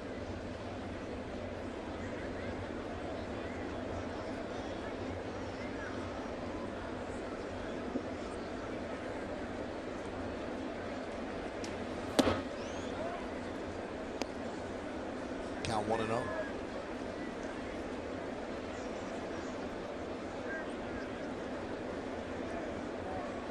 Trip to the minors really paid off for Nova. He went down there and worked. He kind of shelved the slider and really worked on that curveball, and it's been a weapon for him.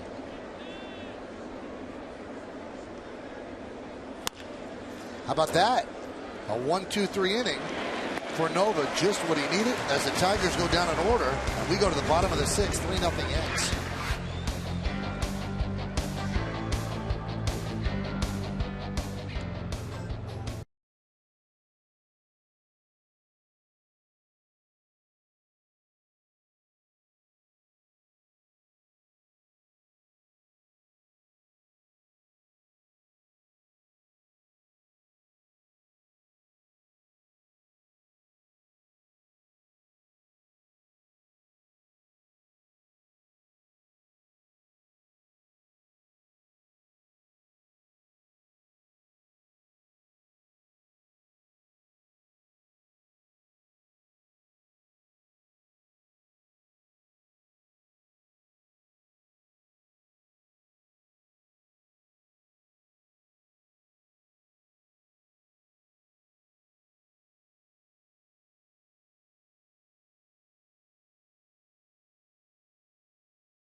brought to you in part by Johnny Walker. Please drink responsibly.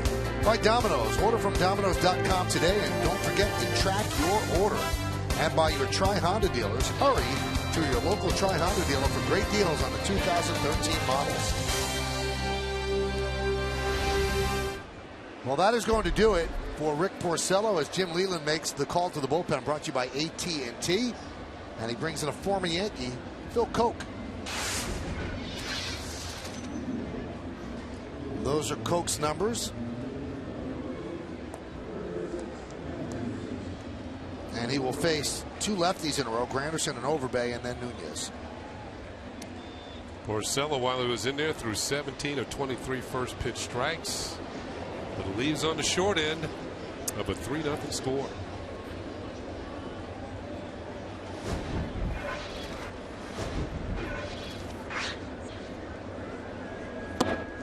Breaking ball strike. When Granderson was with the Tigers and first came up through the Detroit organization, he was a leadoff hitter.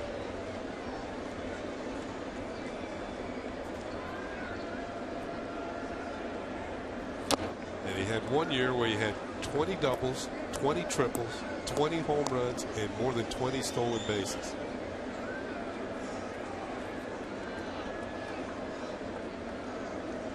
Of course, Comerica Park is a good triples ballpark. More so than Yankee Stadium. It's going to be interesting, Kenny, to see how this injury-plagued year will affect Granderson's free agency as he swings and misses. He's a free agent at the end of the year, and every time you go into free agency, you want to put up big numbers. Now, people know what Granderson can do. 43 home runs, 41 in the last 2 years, but he's not going to have numbers close to that now. No. And you think it goes all the way back to his first at bat in spring training. Got hit by a pitch, fractured bone in his right forearm. And then he plays 8 games and breaks his pinky. Yeah. So there's not been a year of luck for that man. Here's Overbay against Koch. And that one is looped to left field. A broken bat single by Overbay. His second hit of the night.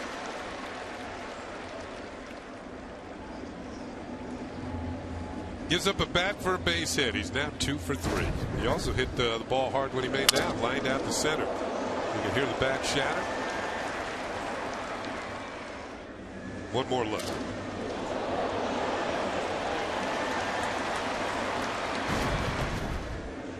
Well, that's going to do it for Koch.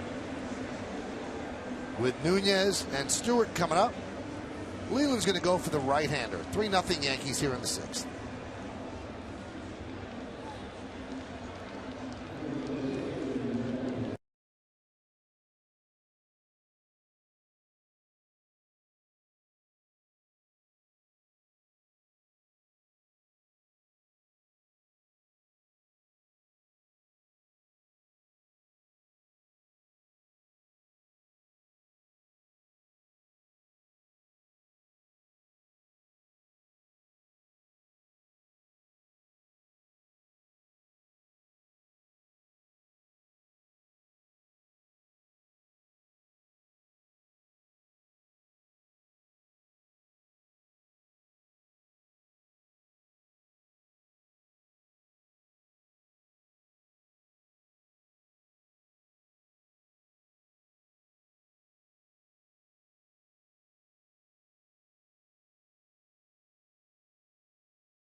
Get to know Travis Hafner as he trades in his bat for Pool Cue. Plus, go inside the musical mind of Yankees great Bernie Williams. It's Yankees on Deck tonight after the postgame, only on Yes. So here's Jeremy Bonderman. Yeah, earlier this year, he was with the Seattle Mariners. In fact, made a start against the Yankees out at Safeco Field. Originally from Pasco, Washington. He was pitching almost in his backyard. And then the Mariners released him July 11th. 3 days later, his former team, the Detroit Tigers, said, come on back to Motown. And he's re-signed with the Tigers. And working out of the pen. Here is Nunez. 0 for 2 against Porcello.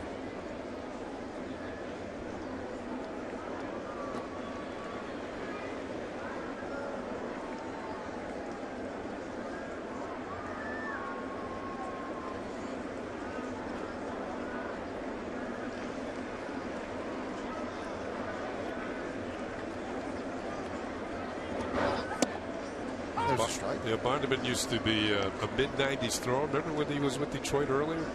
But a lot of arm problems. Shoulder, elbow. Doesn't quite throw as hard as he used to. He's got a wealth of experience.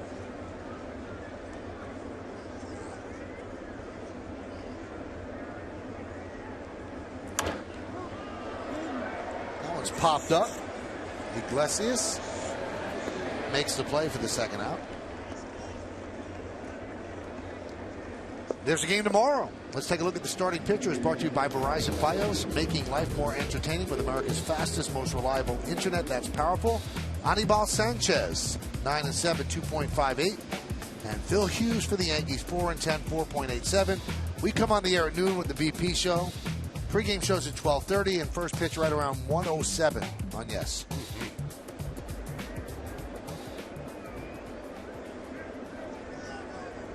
Here's Chris Stewart, runner on first. We're on the bottom of the sixth. Yankees lead 3-0.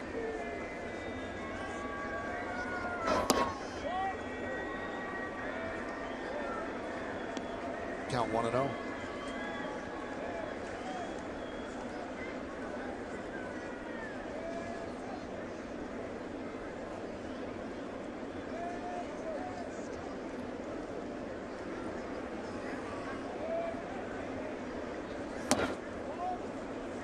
Now 2-0.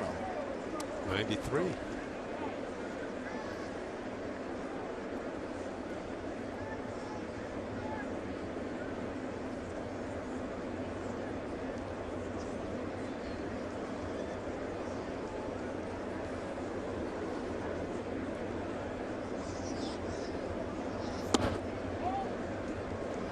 Another 93 inside 3-0.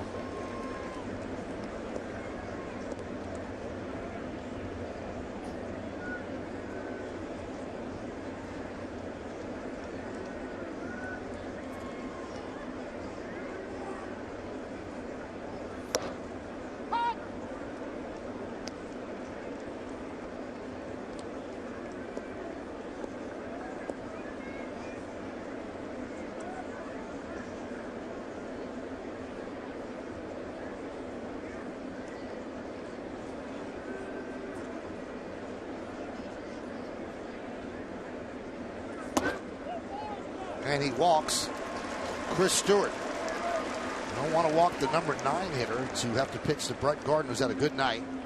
He's 2 for 2 with a walk and 2 runs scored.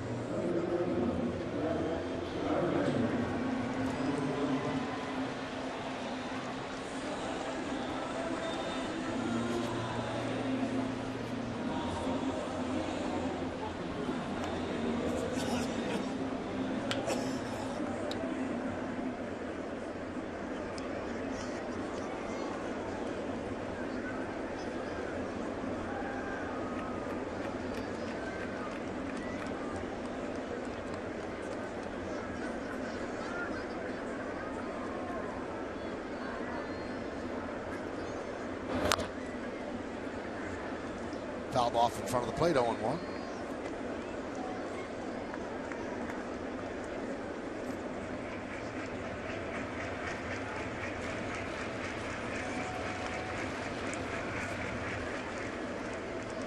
It's the first time that Gardner has not let off an inning. And he's got a chance to drive in some runs here. 2-out magic.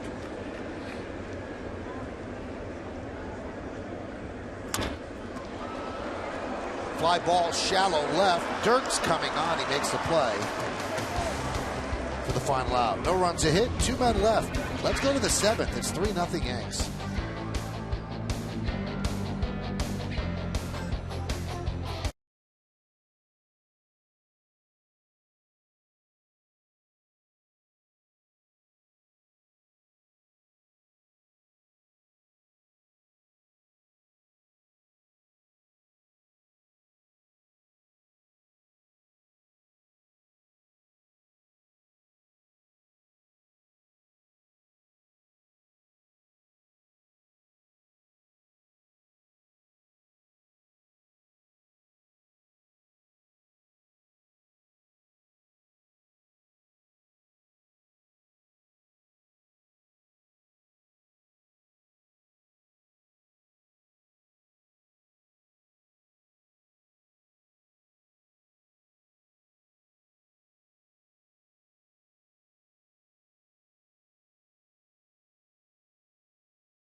Three runs on 7 hits for the Yankees, and the Tigers no runs on 6 hits. Nova spinning a shutout here. He's had some jams, but he's gotten out of them and never really has pushed himself pitch count wise. 19 and 19 in each of the first 2 innings. But after that, not too bad. He's at 83, which is fine. He was coming off a great start in San Diego. Went 7 shutout against the Padres. Here's Austin Jackson.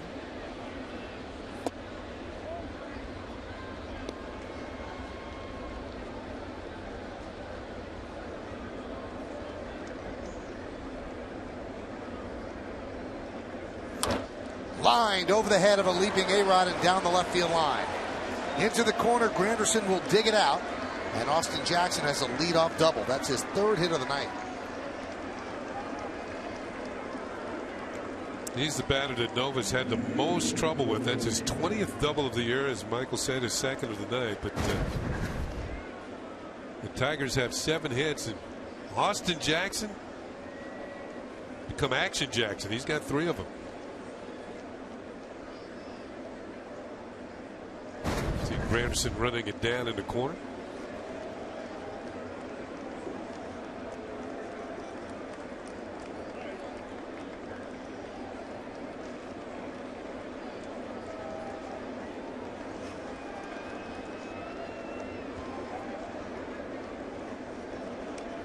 Here's Torrey Hunter, 1 for 3 tonight.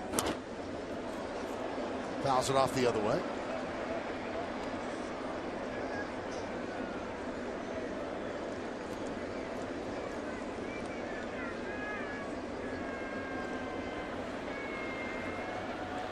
The other lefty, Drew Smiley, up.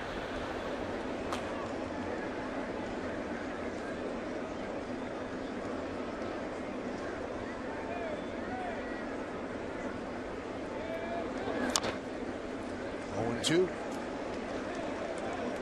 Yankee bullpen's getting busy too now that Nova's up, what, 87 pitches? Yeah, it's the left-hander.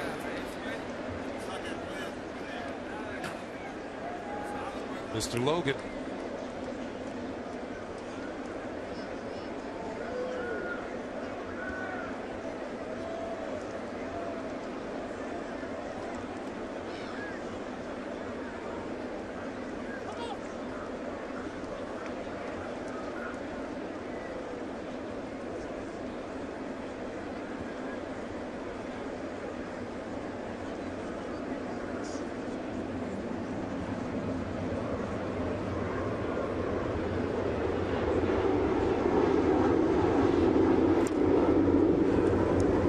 Sink on the fastball from Nova, as well as Torrey Hunter pounding it into the dirt. Hunter really had a hot July. That's really gotten him over 300. Hit 384 in July.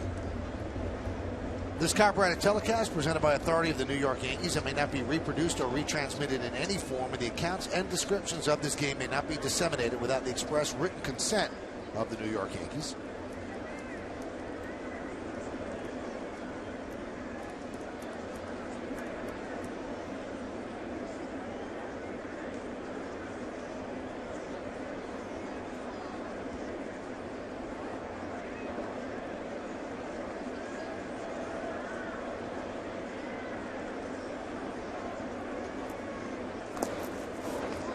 Stewart blocks it, fires to third, but fired wide as Jackson advances on the wild pitch.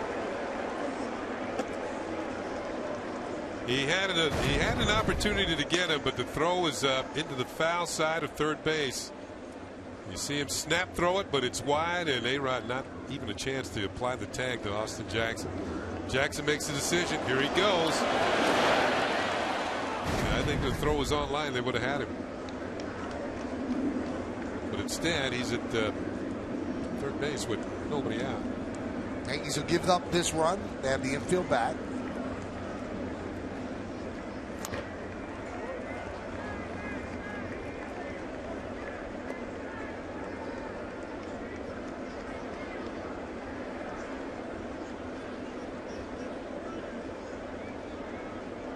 I think if you're going to bat anywhere in the American League in a lineup, this is the spot. This is the spot, right in front of Miguel Cabrera.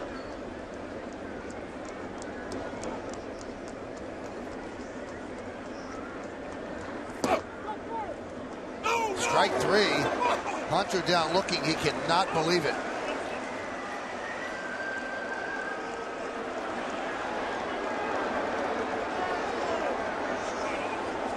Got an OMG at it. Oh my God. 7 strikeouts now for Nova.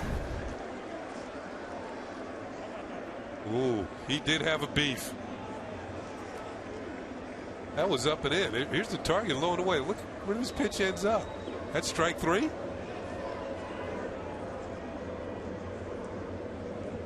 Off the glove of Chris Stewart. Here's Miguel Cabrera. Line drive left field. Granderson's going to have to play it on a hop. Jackson will score an RBI for Cabrera. What new when the Yankees now lead 3-1. Came up there hitting .434 with runners in scoring position. All right, let's check this out. The Coors Light freeze cam will show you contact. Didn't really hit it that well. Kind of off the end of the bat. But he picks up an RBI.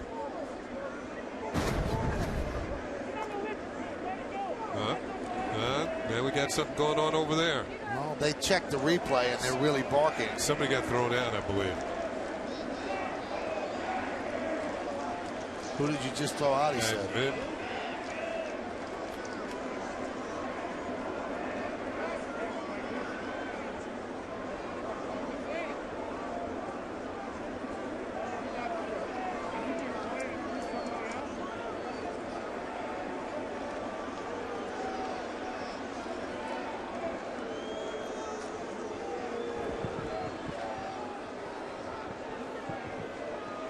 Now, Little's first ever game behind home plate, he threw out Manny Machado. So Will might have little patience. Minuscule patience. He threw out Manny Machado, and Machado at the time was walking back to the dugout. Now, if I don't know if he said the magic word, but that doesn't appear to be Manny Machado. First game behind the plate. I remember that. Machado got tossed out. It was the first time Machado ever missed an inning in the big leagues. Thrown out of the game. Oh. It looks like it was Max Scherzer. Well, last night's pitcher. How convenient. Well, that doesn't do anything to the Tigers except cost Scherzer money. If it was Hunter, that's a different story.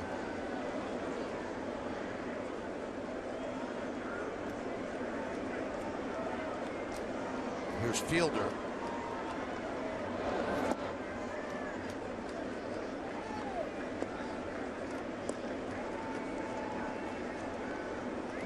Now, with Cabrera driving into that run, it's now 106 runs batted in on the year.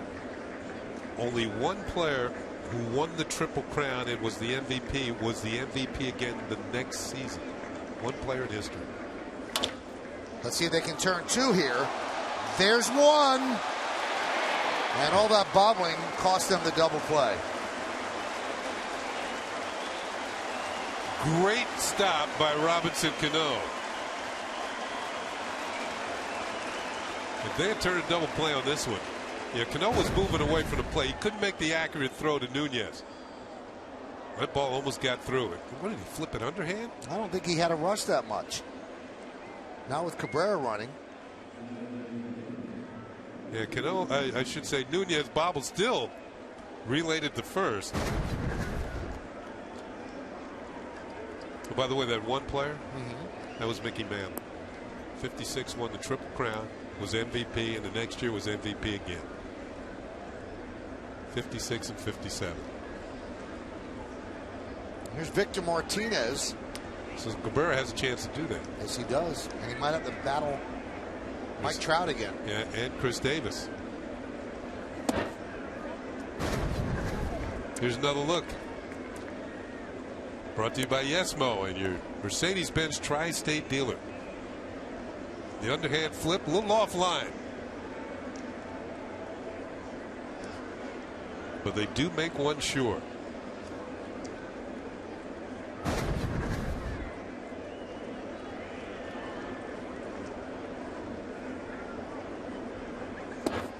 Count 2-0 to Martinez.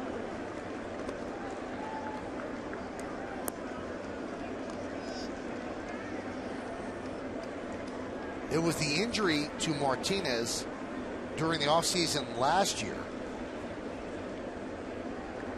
that told Mike Illitz to open up the wallet and get Prince Fielder, because he was going to miss the whole season with the knee injury.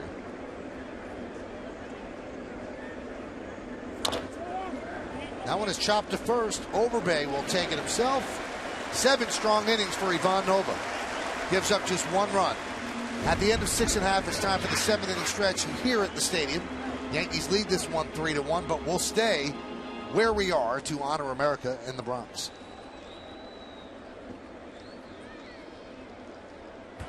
Ladies and gentlemen, will you please rise and remove your caps? And please direct your attention to the area behind home plate. And welcome 2 honored guests of the New York Yankees. United States Army Command Sergeant Major Corey Cush, who served in Operation Enduring Freedom. And United States Army National Guard Specialist E4, Michael Colpitts, who also served in Operation Enduring Freedom. The Yankees say thank you for your sacrifice and service to our nation. Now please join in Kate Smith's rendition of God Bless America.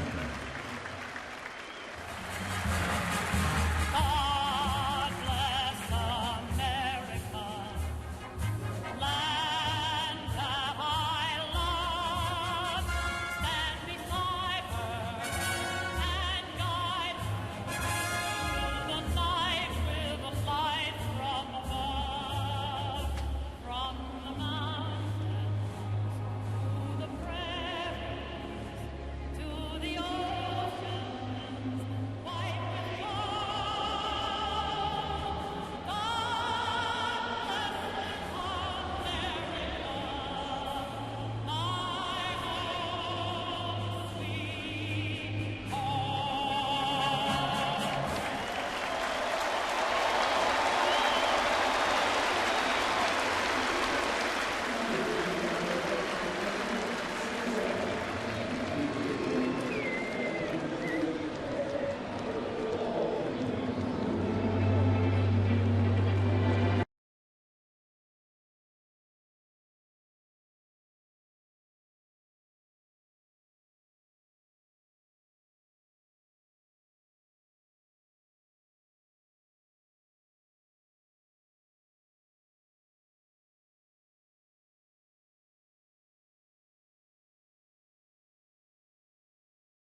On the Tigers, because the Tigers don't lose. They've won 12 in a row.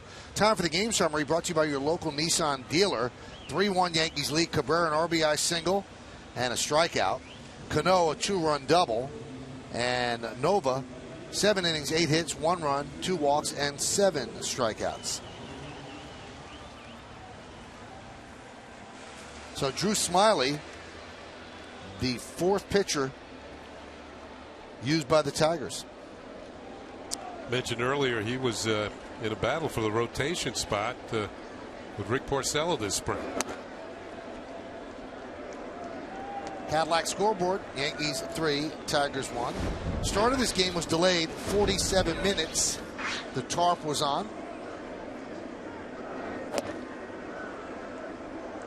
1-1.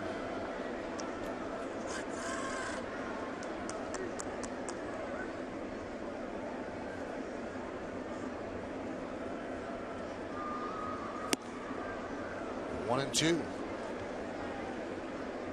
Ichiro has not been neutralized by lefties this year, hitting over 300 against them.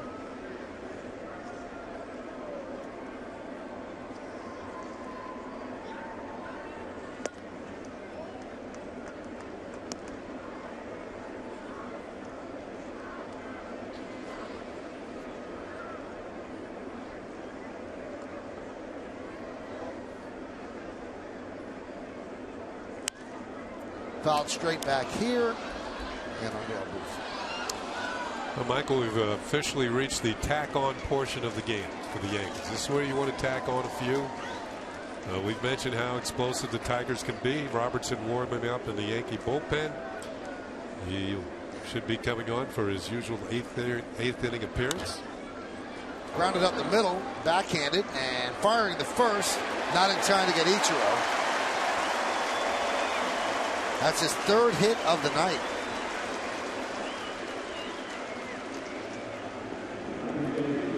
He's been on 3 times. Gardner's been on 3 times. Gardner scored twice. Ichiro scored once. Perez with the throw, but not in time. It's in the dirt, and fielder couldn't handle it. I don't know, would he had him if he comes up with a clean? No, I don't think so. I think Ichiro would have been safe anyway. Also, you saw the difference there, Kenny, between a guy like Perez and Cano. Yeah. Perez had to come over the top and slowed himself down. Cano flips the ball underneath, and he doesn't really have to pivot. And not only throws it underneath, but he throws it with authority. Yep. And here is Cano.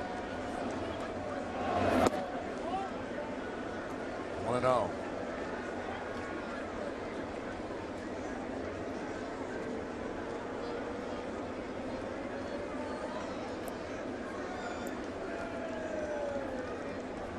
Cano with 2 RBIs tonight, and yeah, we know he's a special defender as well. Grounded to first, fair ball, steps on the bag 1, goes to second, double play. Slick fielding by Prince Fielder for a 3-6 double play.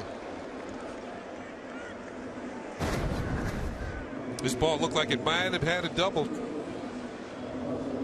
Well, steps on the bag, an accurate throw to Iglesias at second.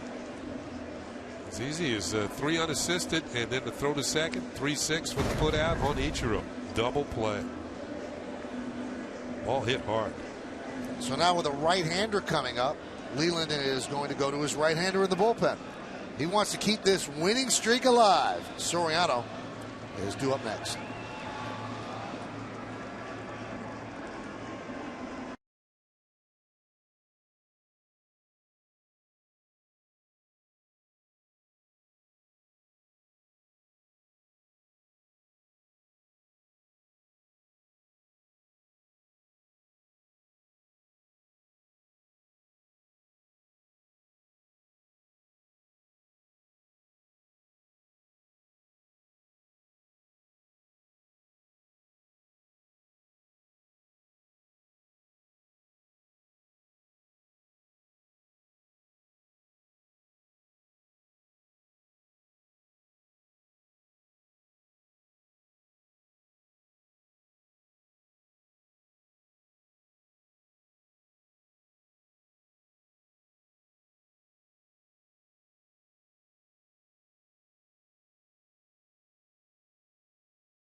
Thinking in the form of a truck. Visit gmc.com for details. Well, this should be interesting. Bruce Rondon, his 18th game. And we told you earlier in one of the games against the Indians, 3 straight pitches of 103 miles an hour.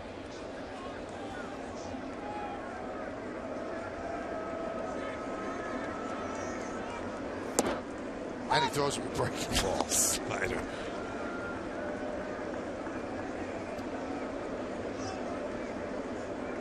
Rondon from Valencia, Venezuela.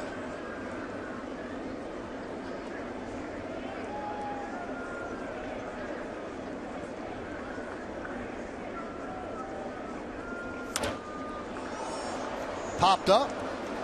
Long run for Hunter. And he makes the play.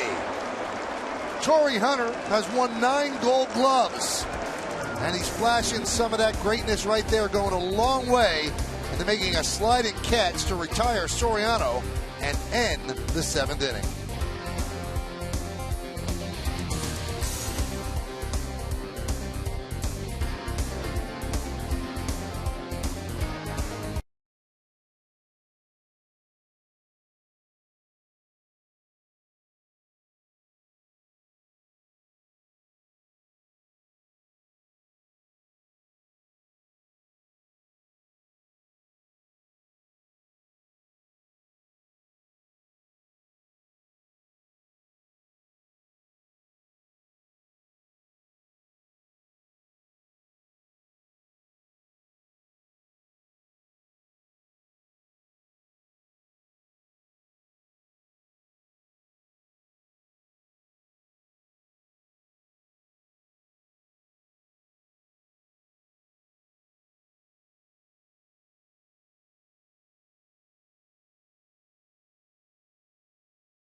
Mohegan Sun Sports Bar, situated in center field. The Mohegan Sun Sports Bar is a great place to gather and enjoy the game.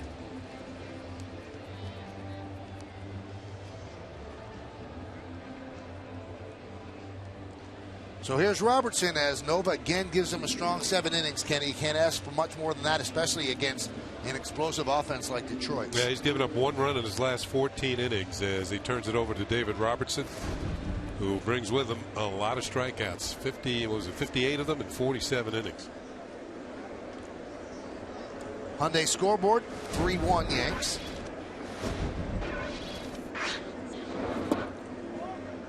Pitch outside.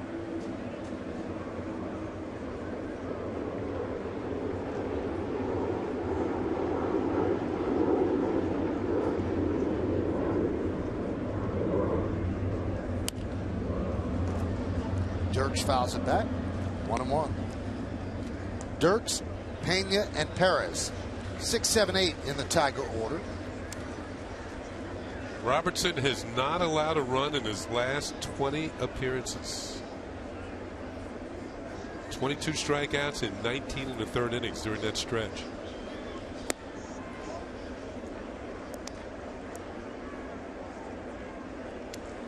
And his current stretch of scoreless innings, 19 and 3rd, the longest stretch of his career.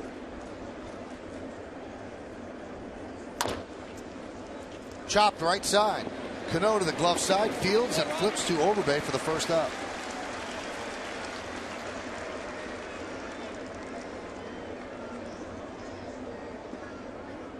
So Dirks is down.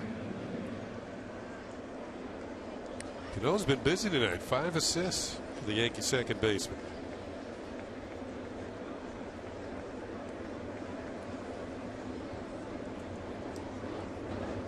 There's Brian Pena. He's 1 for 2 and was hit by a pitch.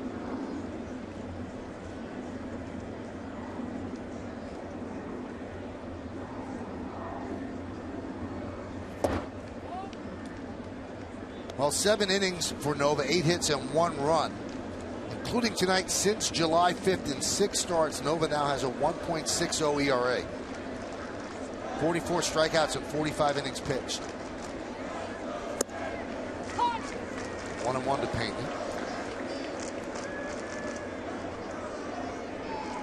He's been dealing. Corona's been dealing. The Yankees want to get anything going. They're going to need the other 3 in a rotation to step it up a notch. Good sign by CeCe. Yeah. On Wednesday, the bullpen couldn't hold it, but he did a nice job.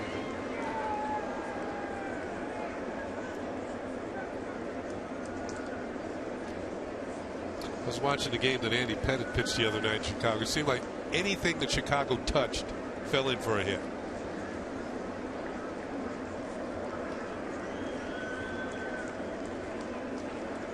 The 1-2. Just got a piece to stay alive.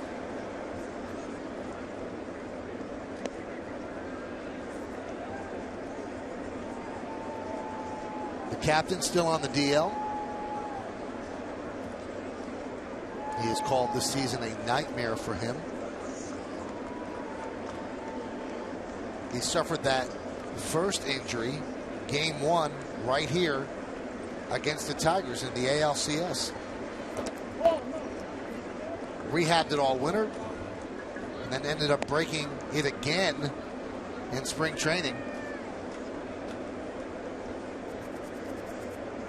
And for a guy who's used to playing all the time, this has to be killing.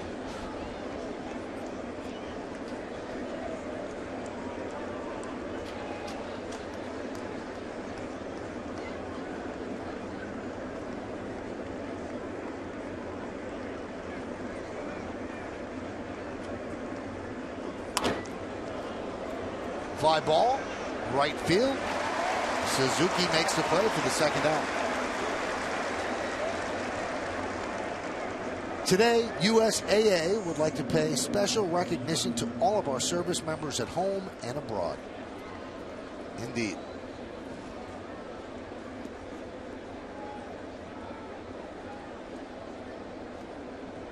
So 2 down here in the 8th inning. And that brings up Hernan Perez.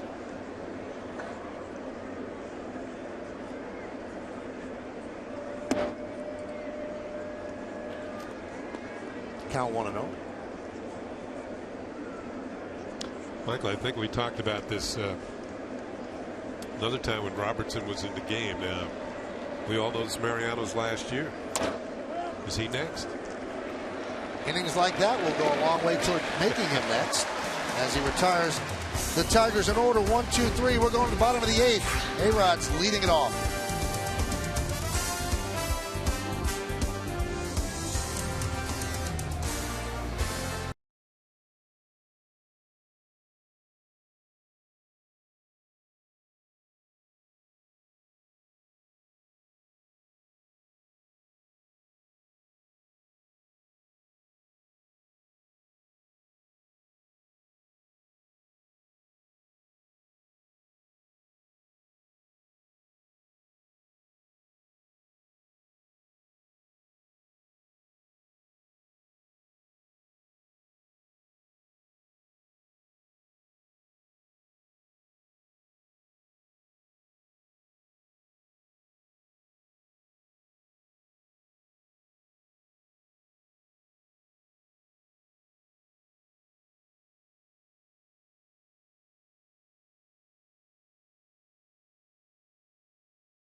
Granderson and Overbay.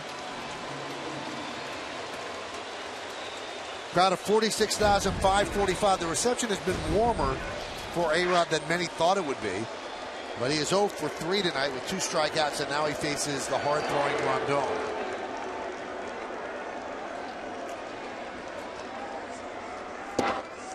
.100 miles an hour.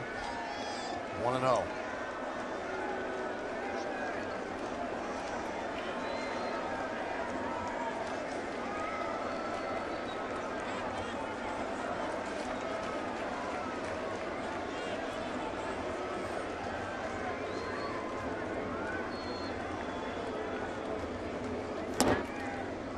There's the breaking ball for strike. Good slider. 1-1.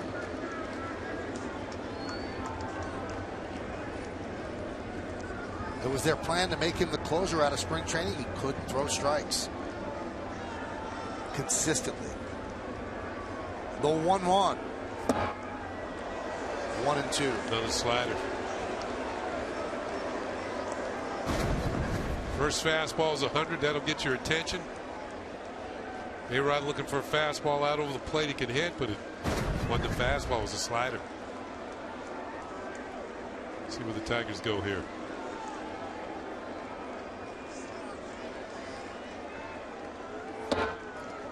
.101. Is that highway, the Coast Highway to California is 101? Yeah. Al Albuquerque is ready. It's also an oldie station here in the city. Yeah.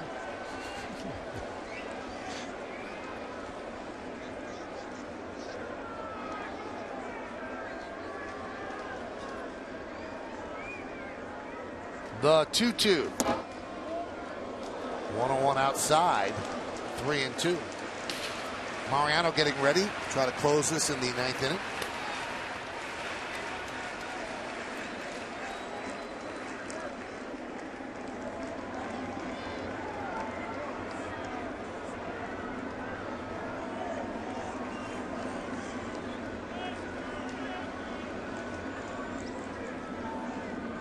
Three-two.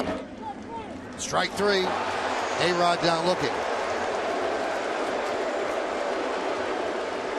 No, that's not 50-50.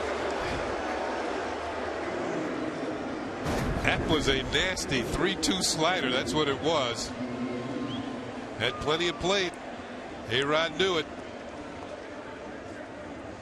It heads back to the dugout. So Rondon staying up around 100 miles an hour with the fastball and dropped some nasty sliders on him. 88 miles an hour.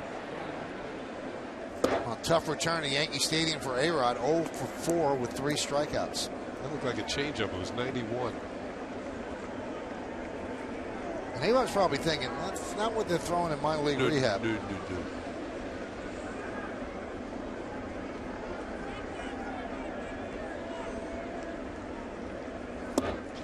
Anybody who's throwing like that in Trenton? They're up here. Yeah, that's right. They're not in Trenton. At least maybe one day.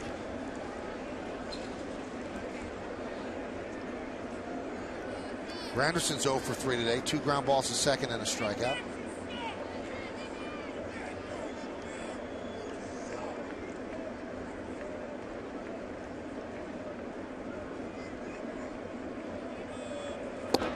Now to look ahead to the 9th inning. Mo wants to work a 1-2-3 inning. Anybody gets on, he's got to deal with Miguel Cabrera. It'll be 9-1-2.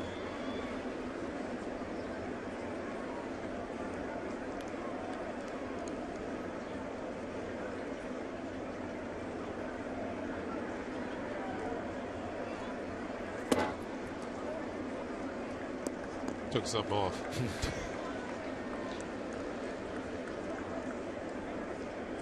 You know, managers, remember they used to put the radar gun ratings up on the scoreboard? Mm-hmm. Joe Torre didn't like that over at the old Yankee Stadium.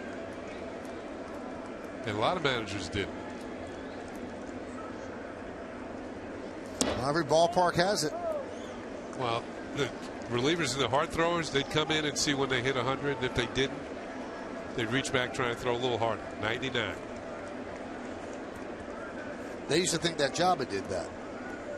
Would look up to see how hard he was throwing. it gets intoxicating.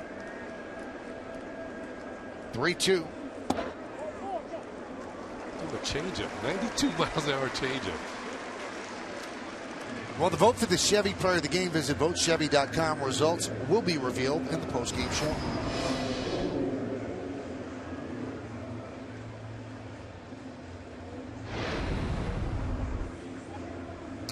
Yankees try and build one more run here in the 8th inning.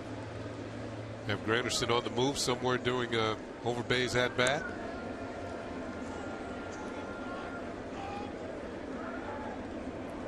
Overbay, 2 for 3 tonight, 2 singles.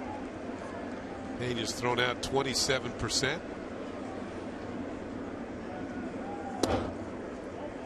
One thing working against Granderson is that Rondon gets the ball up to home plate quickly.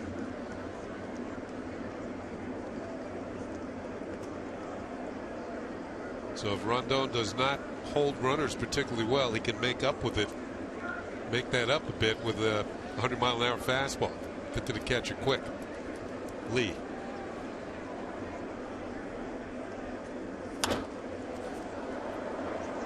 One. Rondon has shown no inclination to throw over the first base as of yet. Watching him, he hasn't really varied his times at home plate either. Oh, yeah, he's over there.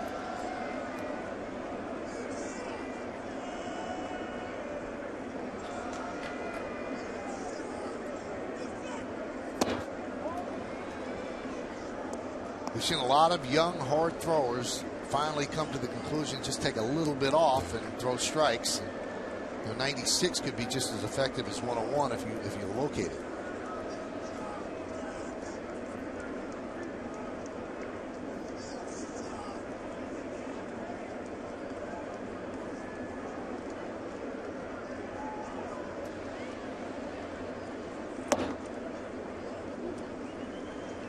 Count 3-1. Yankees would love some runs here. This could be a good pitch to send Granderson.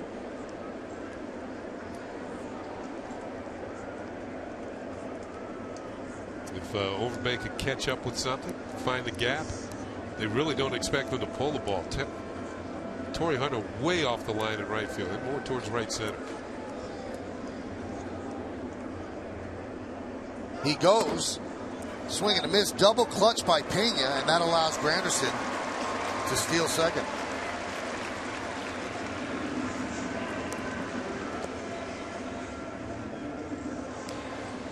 Granderson with his 3rd stolen base of the year. He is yet to be caught. And Michael called a double clutch by Pena. Maybe didn't have a good grip initially and then had to re-grip, make the throw. And not nearly in time.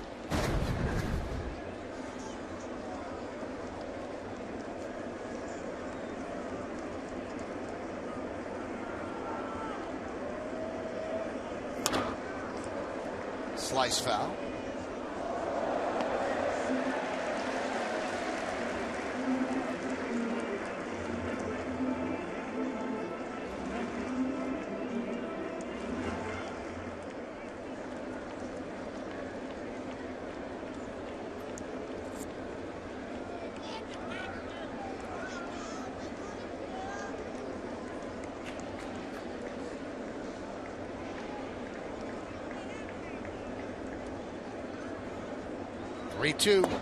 And he walked him. This is life with Rondon. Yeah, I was going to say, this is what you were talking about. A strikeout and 2 walks. Yankees Baseball on Yes is brought to you in part by Ford, the official truck of the New York Yankees.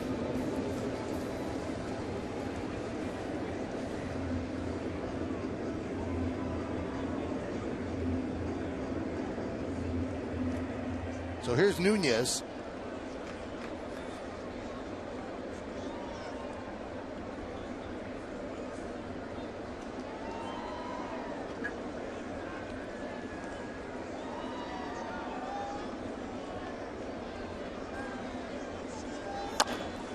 Tap back to Rondon. He goes to second high, and everybody's safe.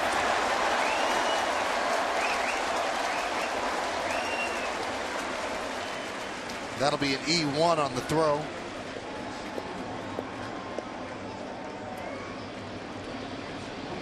Fielder's choice for Nunez. I don't think they would have gotten double play anyway, but the high throw, and they don't get anybody. In there safely. You see Overbay with the call. Actually, his wasn't official. It was Paul Emmel's call that was official. He's safe. Bases are loaded with just one out.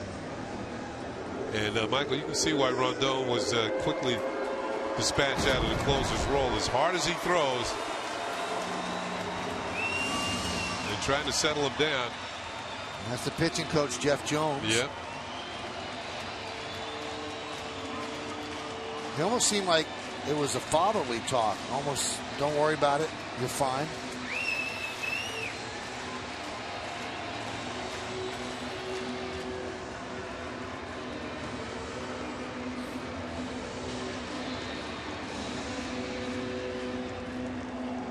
Granderson's at third, Overbay is at second, and Nunez at first.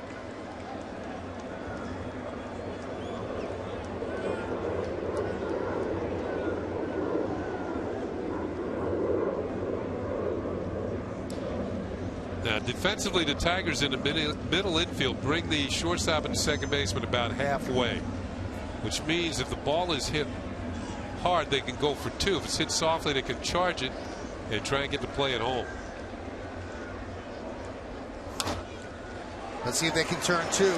There's one, and they turn two. So whatever Jones said, he settled down Rondon, and he gets out of a jam.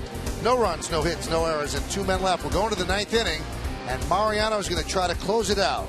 Iglesias, Jackson, and Hunter, and if anybody gets on, Cabrera.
Noon with Audi batting practice today in the Tri-State Ford pregame, only on Yes. But they have to take care of tonight first. Yankees trying to stop 2 streaks. Their losing streak and the Tigers' winning streak. Jason Nix takes over at third, and the pitcher on the mound is Mariano. And if you watch Wednesday's game, Adam Dunn took a ball in the hole on the left side, and Mariano said he thought that it was the final out. Now, was A-Rod just not able to get it because of bad lateral movement? I can't blame him on that. It was hard hit. Yeah. But the fact that today they put Nix there, maybe the Yankees thought that, you know, they have to tighten up the defense for A-Rod now. You know, he made 2 very good pitches, the first 2 to Adam Dunn. The third one was not quite as good. Had a little more plate, and Dunn was able to go out and hit it hard. Knicks at third. So Don Kelly is going to pinch hit for Iglesias.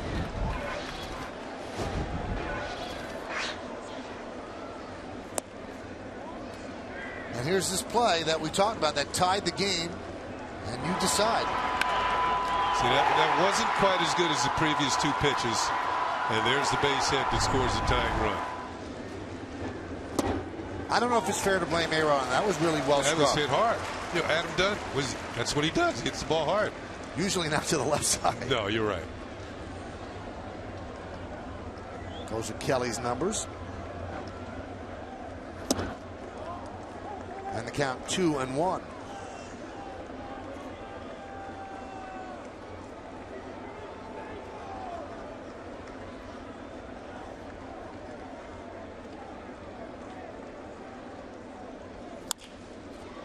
Fly ball, center field. Gardner is there, and he'll put it away for the first out.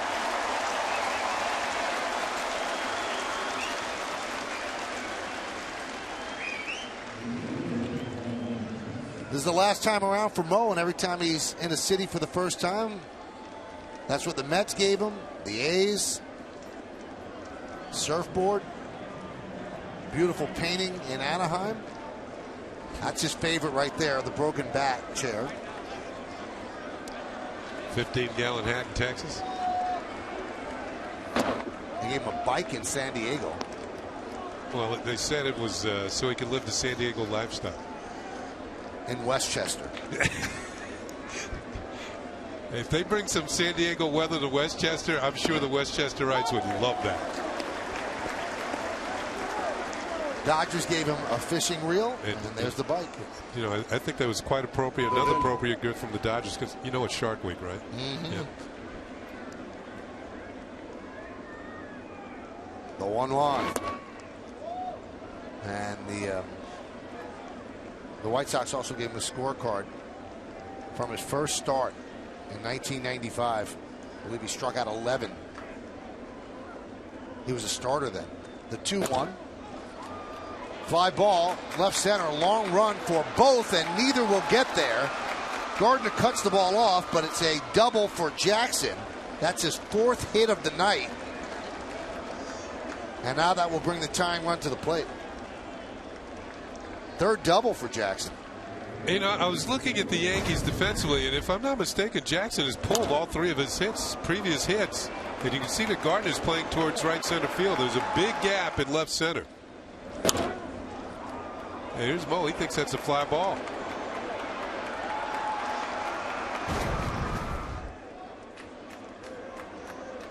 Unless we get a wacky double play here, Miguel Cabrera is going to come to the plate. First, Torrey Hunter. Fly ball, right side, and Suzuki runs out of room.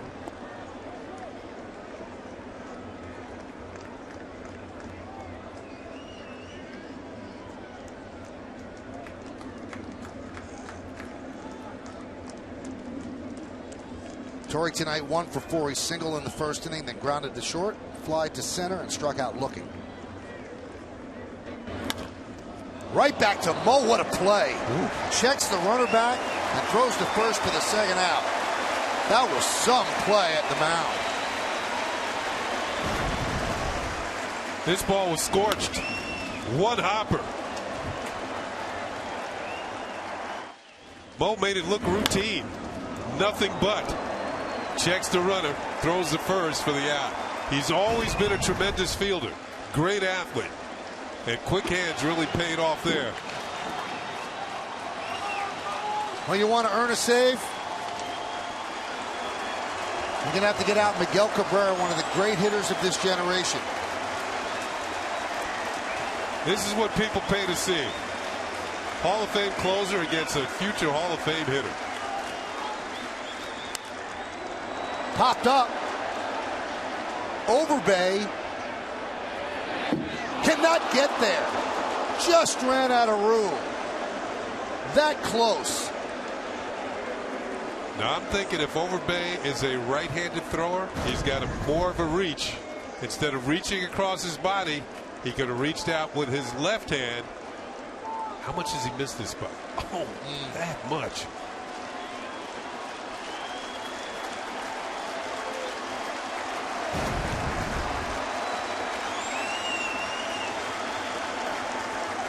Oh for 4 against Mo lifetime. Runner at second. And the 0-1. Now 0-2. Well, Mo was down to the final strike in Chicago. And it didn't happen for him there. And that was against Adam Dunn. Now, a guy hitting .358.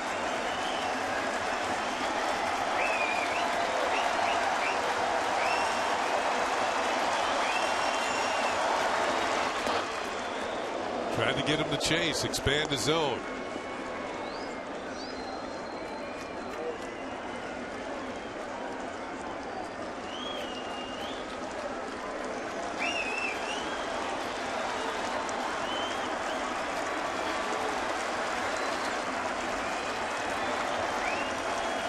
And the 1-2. Right in on the hands. Found that off his knee, didn't he?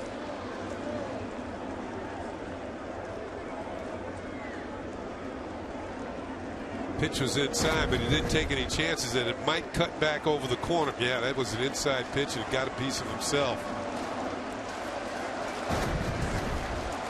Yeah, he's still walking. The trainer had to come out. He's still walking it off. He actually swung at a pitch that was out of the strike zone.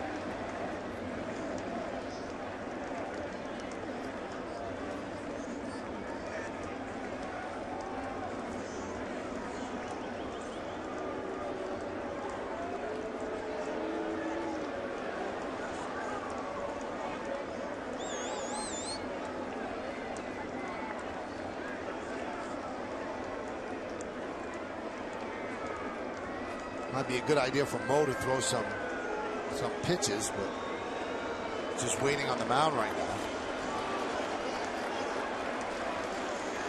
Throw it in there again, Michael? Why not? No sympathy.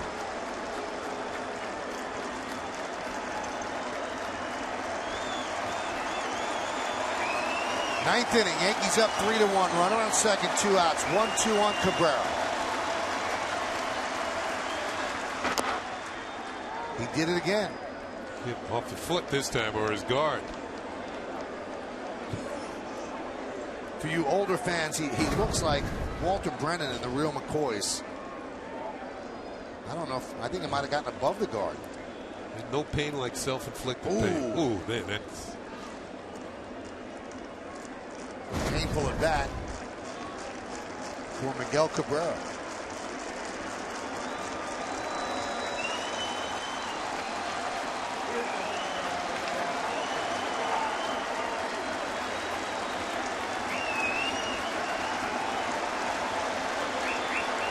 And the 1-2 missed outside. Most everyone in the crowd standing. Game on the line, 2 streaks on the line.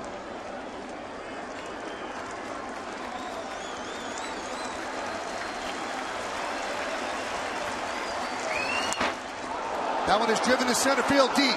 Going back, Gardner on the track at the wall. See ya! A game-time 2-run home run for Cabrera, and Mo has blown his second straight save.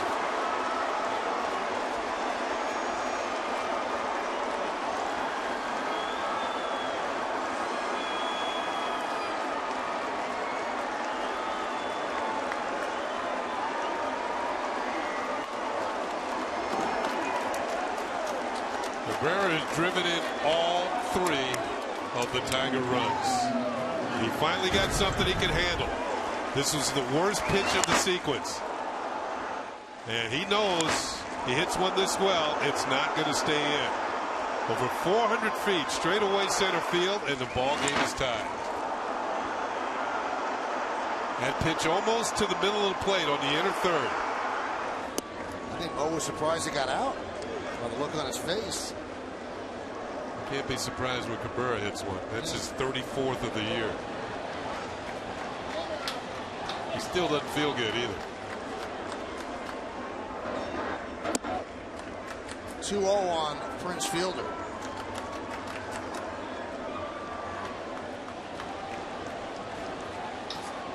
Two blown saves before Wednesday, and now 2 blown saves in 2 games.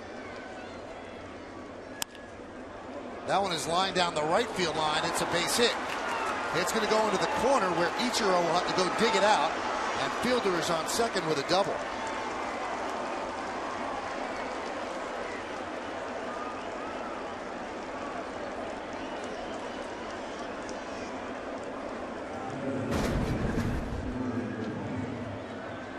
On the inner third, but cutting. But Fielder's quicker. And now he represents a go-ahead run out at second base with his 27th double of the year.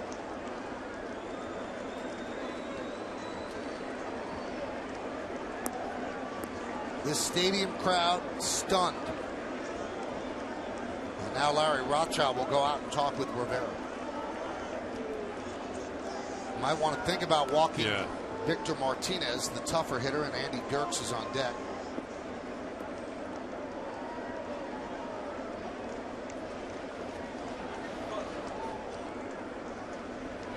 And now Sean Kelly is getting ready.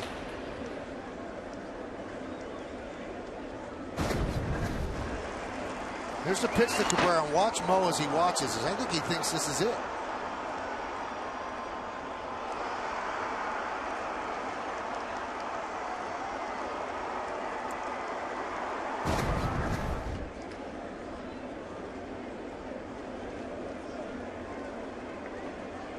They're going to intentionally walk Martinez, who is 3 for 15 lifetime against Mo.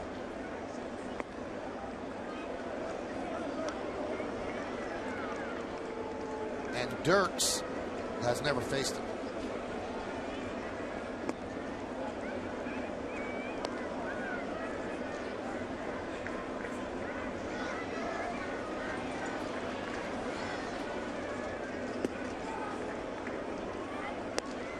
Might be interesting to see if Cabrera stays in this game or if the Tigers are going to try and get some ice on that knee. The Yankees have who they want coming up in the bottom of the ninth inning, the top of the order. Gardner, Ichiro, Cano, and then Soriano if anybody gets on. A-Rod's no longer in the game. Nix will be batting 5th in the ninth.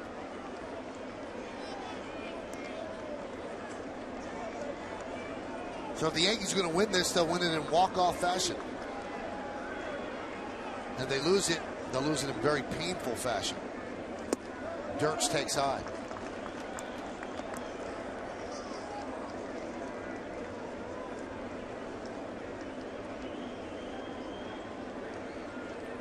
Veras and Benoit.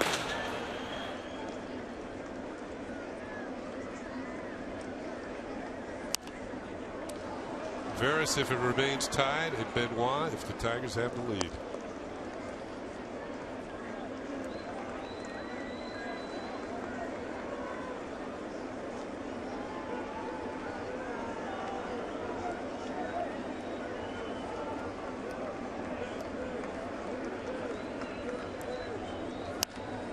That one is looped to shortstop. Nunez is there, and that will do it.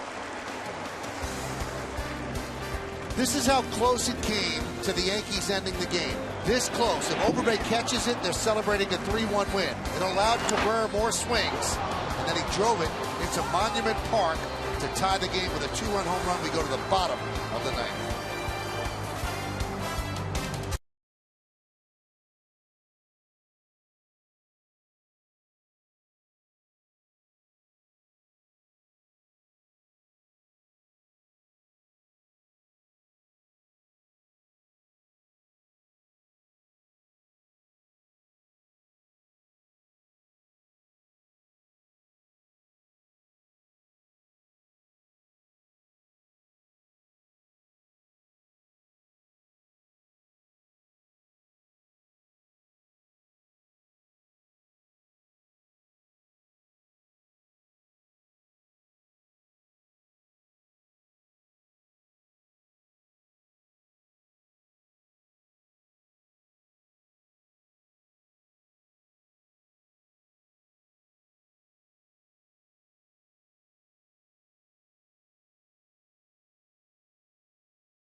friends Jack Curry will have a complete recap of tonight's opener, plus Meredith Marakovitz gets the players' reaction from the clubhouse.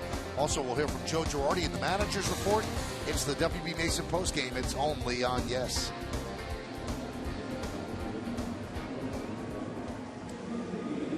Tigers have made a few changes defensively. Perez, who was playing second, is now playing short.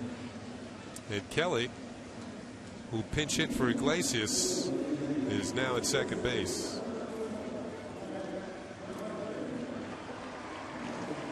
And you really have to feel for Ivan Nova. Yeah. Talk about being snake bit. So he had a victory taken away from him. Here's the former Yankee, Jose Veras. They picked him up from the Astros, and he's setting up for Joaquin Benoit. He will face Gardner to start the ninth.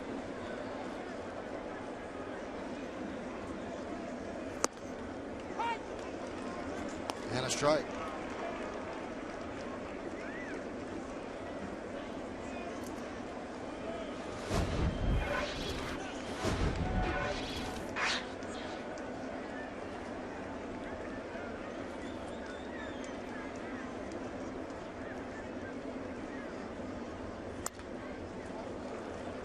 Count quickly 0-2.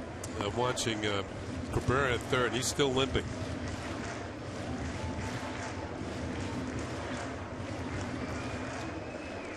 Now he drops back a bit with 2 strikes on Gardner.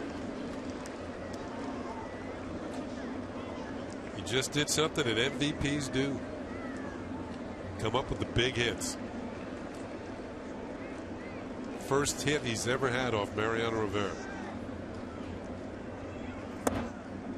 Breaking ball just missed.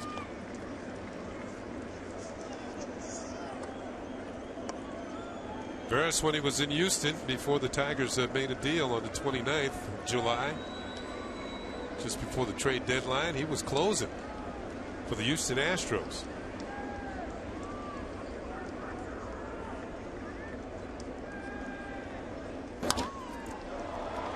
Loop to left field.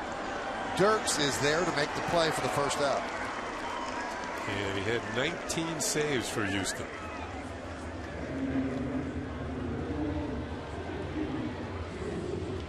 On a team that has 37 wins.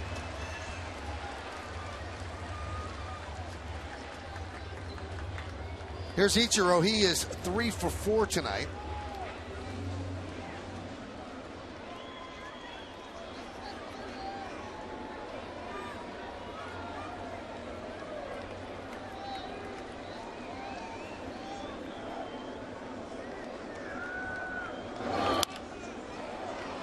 That one's popped up.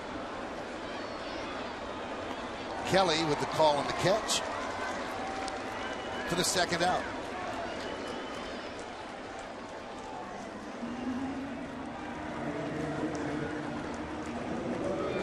And that's going to bring up Cano.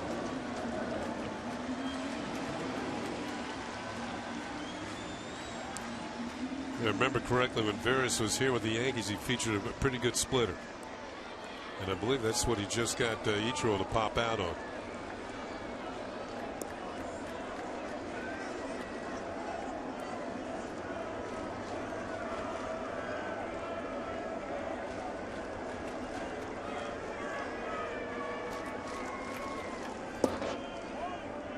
One and 0.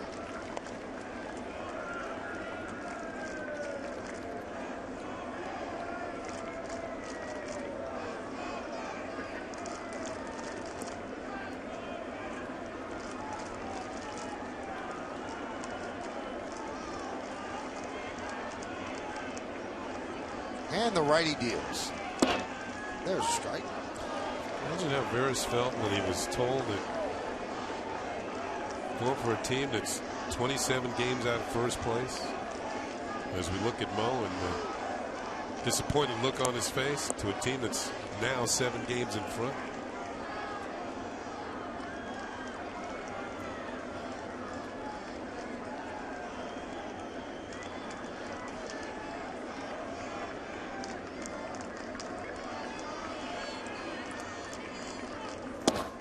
Now in Chicago, after he blew the save, he came out for the second inning. First time he'd done that since 2011. But I don't think he's doing that tonight. Well, Boone Logan's warming up in a Yankee pen.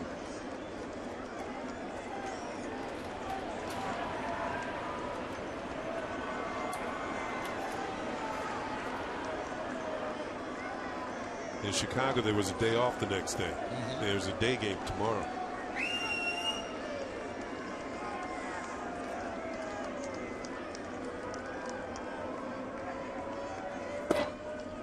Count 2-2 to Cano.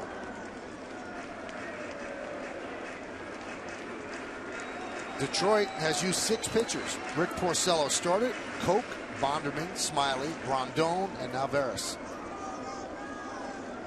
And he's got Benoit and Albuquerque left in the pen.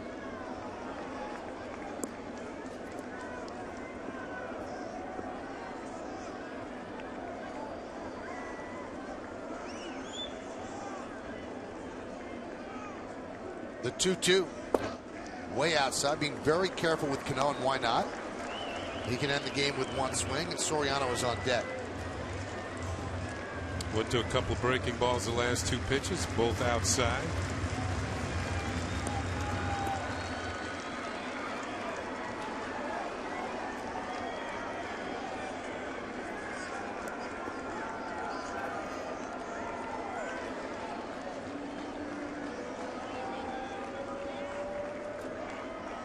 And the pitch. Fouled away.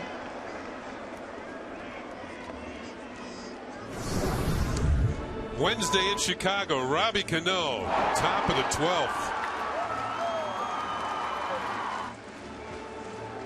As the Yankees regain the lead, only to give it back.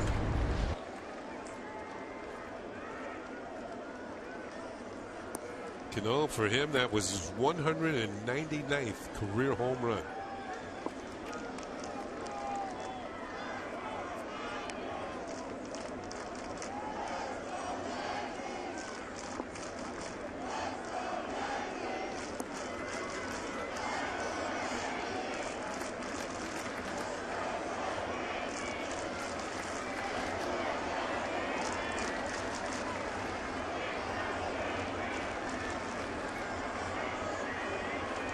Here's the payoff, and he walked him.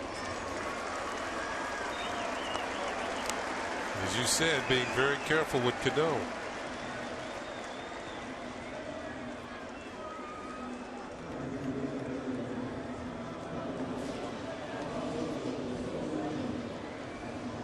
That's going to bring up Soriano. Soriano today is 0 for 4. Did pick up an RBI and a ground out in the first inning. Yankees have left 9 runners on base. They had their opportunities to extend their lead. They didn't get the big hit. Outfield very deep. Dirks maybe a step off the warning track in left field. Singles, no doubles.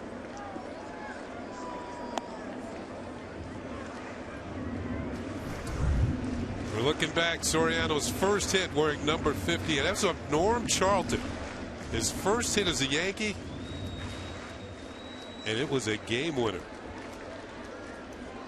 He's 1 hit away right now from 2,000 hits in his career. Cabrera almost hugging the line at third. Told you the outfielders are deep.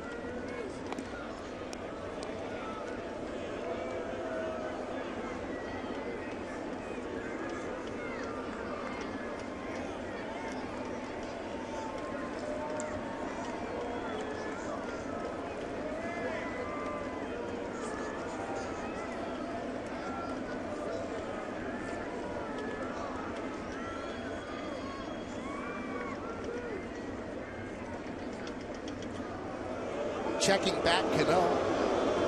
Would Cano go? Get himself in the scoring position where he could score on a single, and that would move the outfielders in as well. But you also don't want to end the inning with your cleanup hitter on or in the batter's box.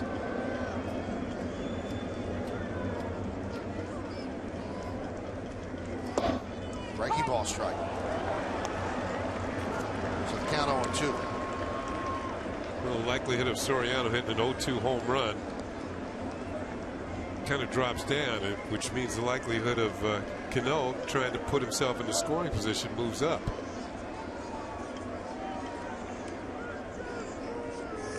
He's already had one stolen base tonight.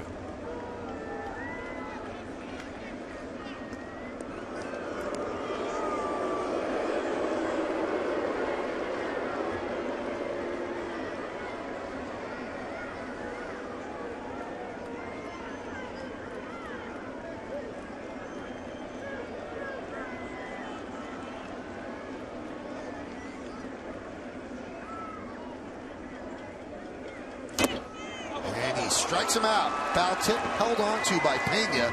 We have free baseball here in the Bronx. No runs, no hits, no errors. One man left. We go to the 10th. The game is shockingly tied at 3.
Are tied at 3.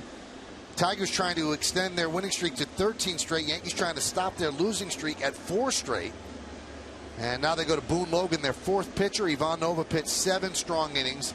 David Robertson a perfect 8th, but Mariano pitched an inning, gave up 3 hits, 2 runs, a big blow, the 2-run, 2-out, 2-strike home run by Miguel Cabrera that blew the save and now sends this game into extra innings.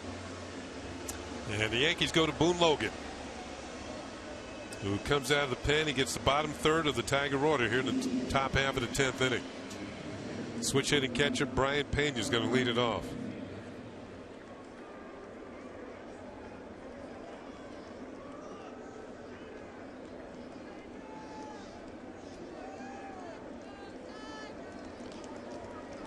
Pena is 1 for 3 and also was hit by a pitch, so he has a single tonight.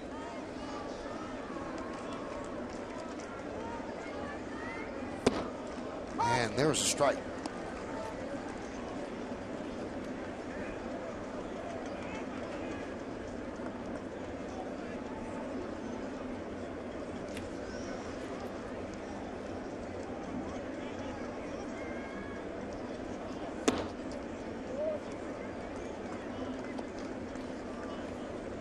Including tonight, Yankees have 49 games remaining.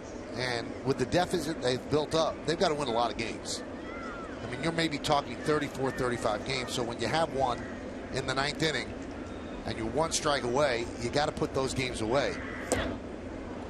Now, Yankees could still win this one, and then it's no harm, no foul. But if you lose a game like this, it's going to be tough to make up all that ground. Especially when you thought you had your losing streak ended. Now all of a sudden the game has been extended.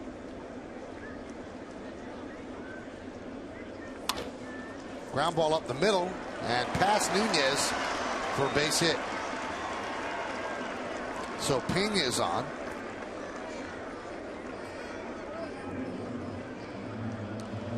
And normally I think you would see a pinch runner for Pena, but the Tigers are down to kind of one catcher.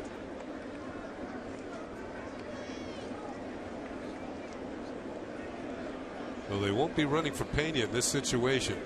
Avila? Well, he said he was cleared to play, but he's coming off some tests for a concussion. So I think they just want to use him in this situation, maybe where he's just pinch hitting and doesn't have to catch tonight.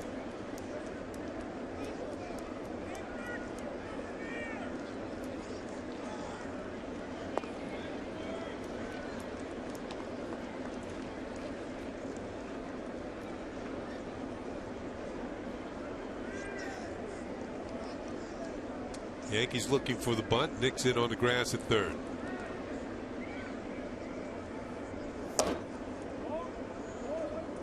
Now the two available players for Leland, Matt Tuiasosopo, a right-handed batter, and Ramon Santiago, a switch hitter. The Yankees have used Nix. He's going to lead off in the bottom of the 10th. And they have three other righties available: Vernon Wells, David Adams, and Austin Romine.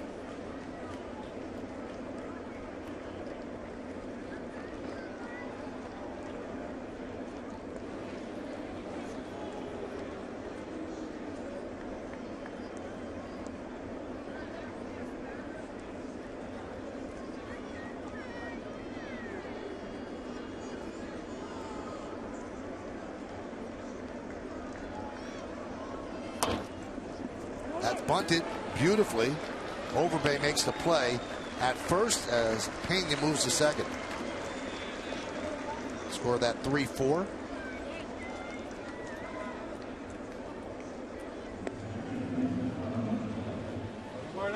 Well executed. Still Pena's at second base.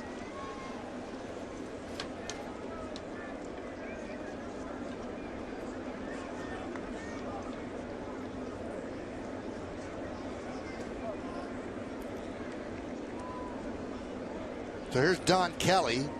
He pinch hit to start the 9th inning and hit a fly ball to center.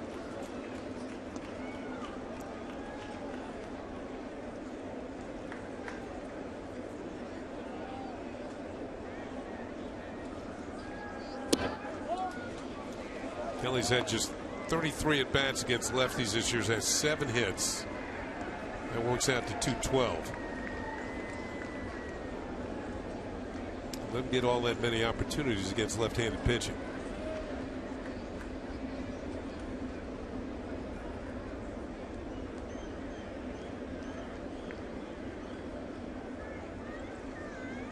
Yeah, could have gone with Santiago here because Kelly's playing second.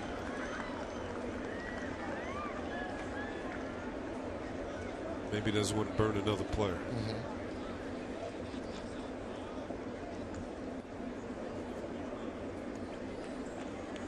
Santiago's sort of like a utility infielder now.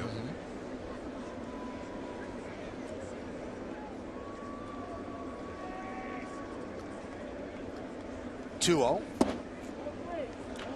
Missed outside. 3-0. That's what they have on the bench. Now Avila has come out and warmed up pitchers between innings.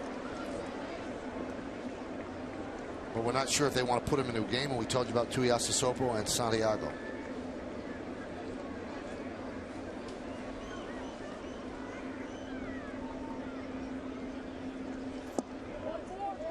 And he missed. He walked the lefty swinging Don Kelly. Runners on first and second and 1 out.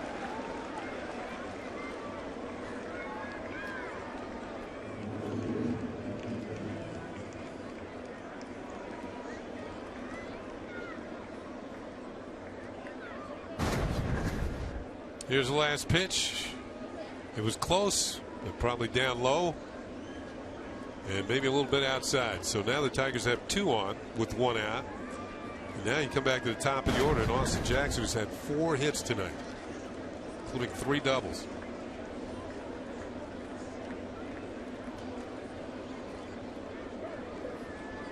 And he's been swinging well since the very first pitch of the game. He hit the first pitch of the game in the center field for a base hit.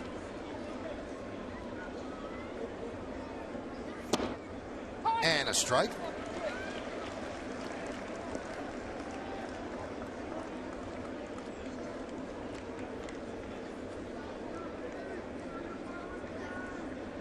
Single to center, double to left center, reached on a fielder's choice, doubled to left and scored, double to left center and scored. 0-2.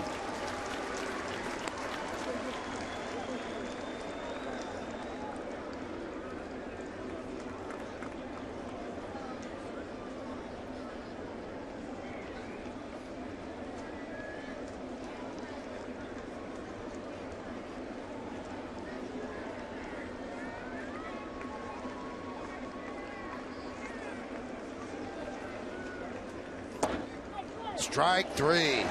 Jackson down looking. Crossed him up with a breaking ball and picked up the call. Strike 3 on Austin Jackson. And now Joe Girardi's going after the man. Here's the last pitch. Certainly had enough plate. Jackson might have thought it was low. Instead, he's headed back to the dugout. And that's going to be it for Boone Logan. All right, so they'll bring in a righty to face Hunter. First and second, 2 men out.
And he will try to get Torrey Hunter with runners on first and second. We're in the 10th inning.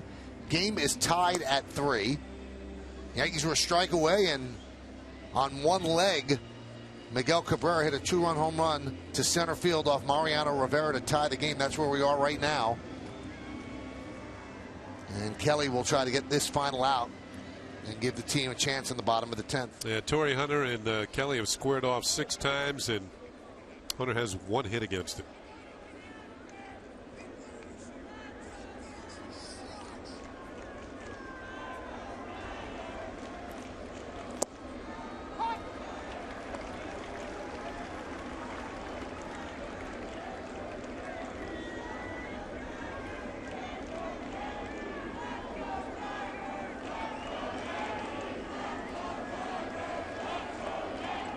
The 0-1.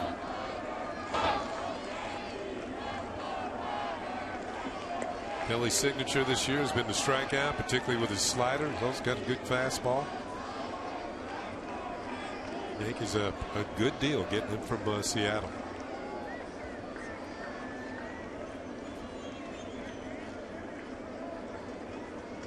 The 1-1. 2-1.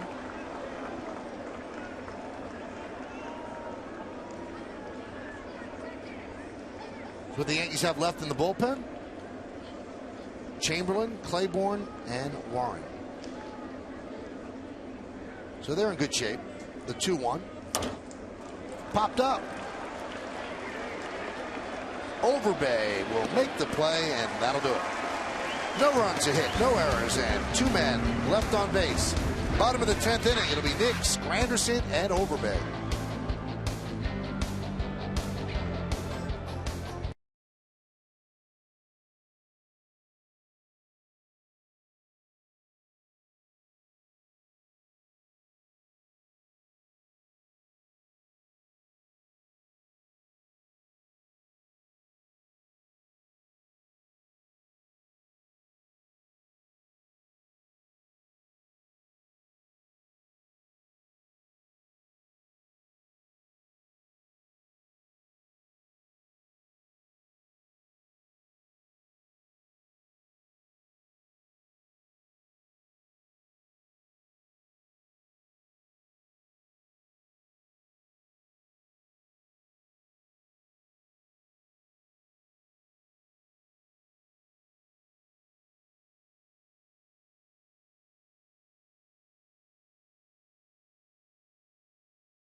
And Robinson Cano with a 2-run double gave the Yankees a 3-0 lead, but then the Tigers, particularly against Mariano Rivera, this close to winning the game. Overbay can't come up with it. And then this 2-run home run off the bat of Miguel Cabrera. Tigers down to their last strike, and that's why we're in extra innings. Cabrera's 34th home run of the year, and we're tied at 3 in the bottom of the 10th. And now they turn it over to Al Albuquerque, his 34th game. A lot of strikeouts, 45 in 31 innings, but he does walk people. Whoa. Right in on the hands, popped up with the bunt, and it's a foul ball. It would have been ball 1. Maybe trying to take the advantage of the lack of mobility of Miguel Cabrera, who's still walking kind of gingerly. That ball almost hit him, and it's a foul ball.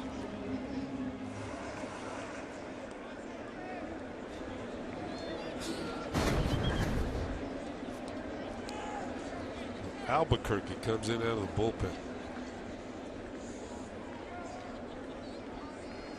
7th Tiger pitcher. We have congratulations to send out, Kenny. Okay. To our colleague Paul O'Neill and his wife Neville. What a proud day for them. Their oldest son Andy had his white coat ceremony today, and he becomes a doctor officially. Wow. So that is so great for them, and we're so happy for Paul and Neville. Congratulations. And you know that all comes from Neville, let's be honest.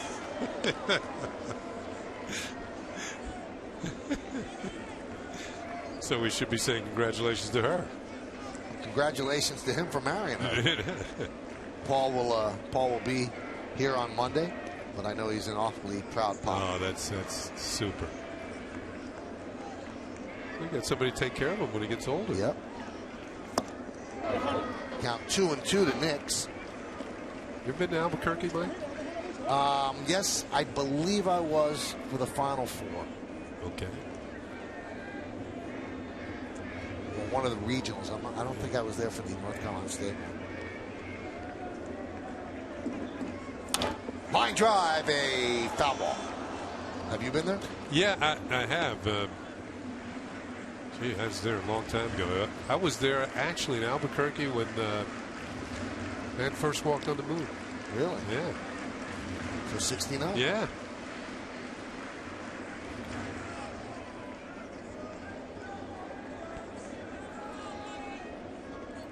Two balls, 2 strikes. We're in the bottom of the 10th. 3-3 game. Yeah, Neil Armstrong. He had some ups. Yes, he did.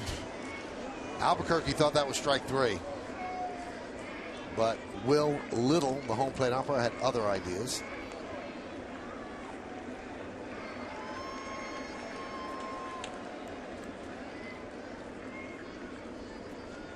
And Knicks walk. So the potential winning run is on first base. Knicks was batting in the spot, vacated by A-Rod. They took A-Rod out for defense going into the 9th inning. A-Rod was 0 for 4 tonight with 3 strikeouts.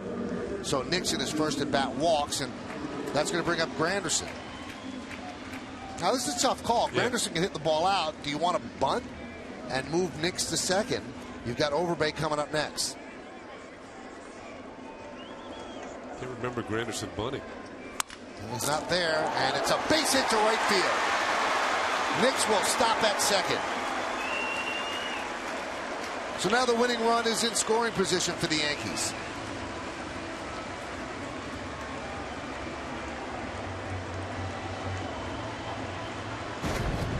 Okay, here's your base hit. Puts runners at first and second. Now do you have Overbay bunt? They'll probably walk Nunez and bring up Stewart. But first of all, we're going to get a mound visit from Jimmy Leland, who there's nobody warming up. This is Albuquerque's game.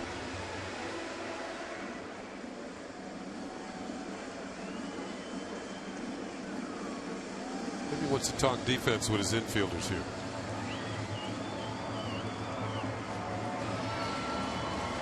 Granderson's first hit of the night who's the potential winning run into scoring position.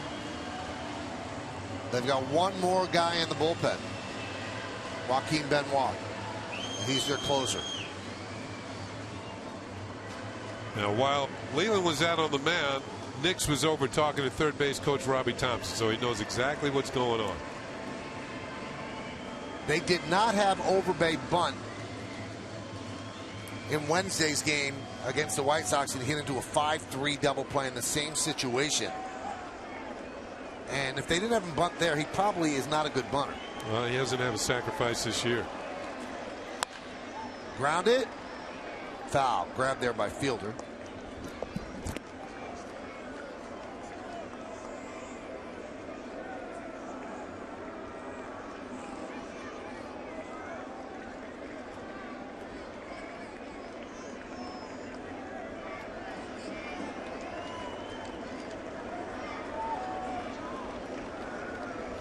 The 0-1.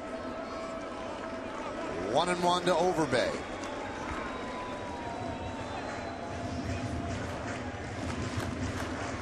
Nunez is on deck.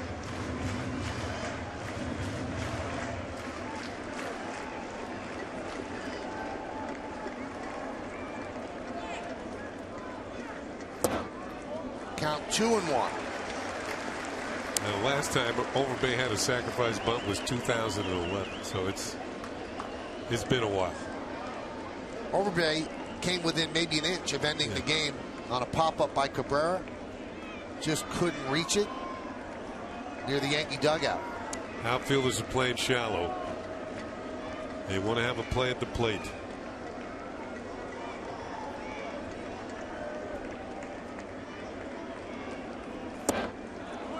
Two and two.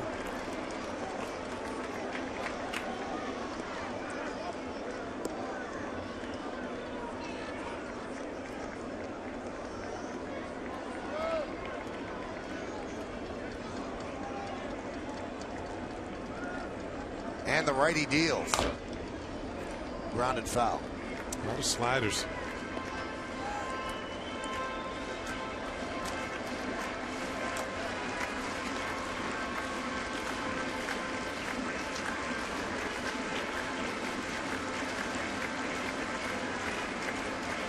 Nix is at second. Granderson is at first. It's a 3-3 game, bottom of the 10th inning here at the stadium. First game of a 3-game set between the Yankees and the Tigers. The 2-2. Struck him out. The ball gets away. The runners will move up. We'll see how they score it, but that's a big play. Now a fly ball gets it done. You have to bring the infield in. A lot of things happen good for the Yankees right there. That should be a pass ball. They say wild pitch. Wild pitch. Let's see if it hit the dirt. Yeah, it did. So Overbay chases a bad pitch. Pena can't handle it. And this is just like if he had sacrificed. The runners move up, and there's one out. All right, now they're going to intentionally walk Nunez. And does Girardi stay with Stewart?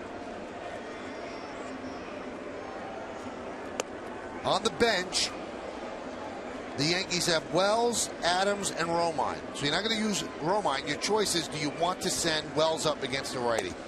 And it doesn't look like they're calling Stewart back.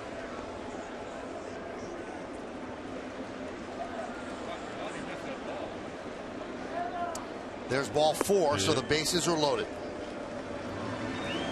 Second walk handed out by Albuquerque this inning. And Chris Stewart's going to get an opportunity. Infield's in, outfield's in.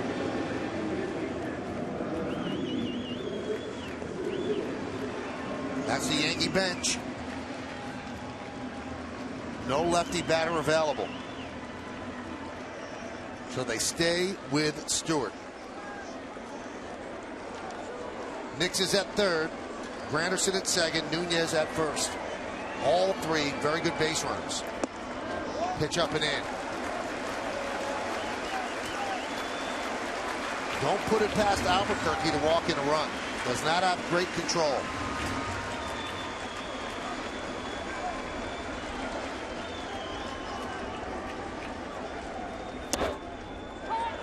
Strike, 1-1.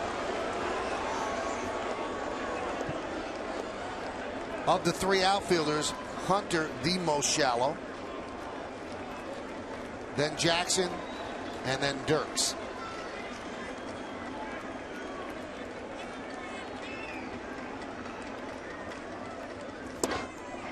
One and two. Slider.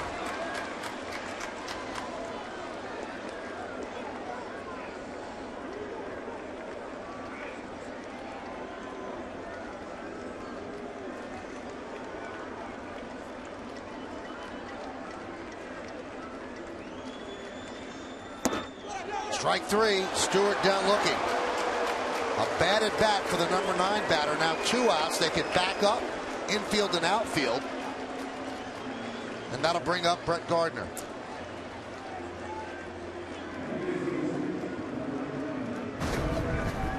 Over the outside corner. Call strike 3. Following with slider. Maybe that's in the back of Stewart's mind, thinking this pitch is going to break off the plate. It does not.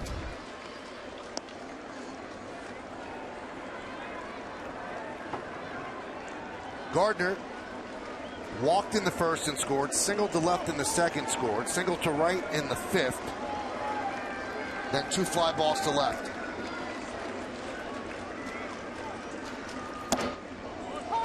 Fastball strike.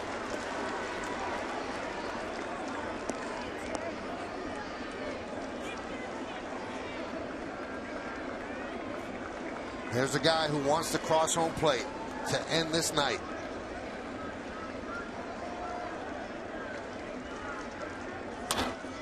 Grounded, past it, does it, Cabrera. Nick scores, a base hit for Gardner, and the Yankees win it in 10 innings, 4-3. They break their 4-game losing streak, and they break the Tigers' 12-game winning streak.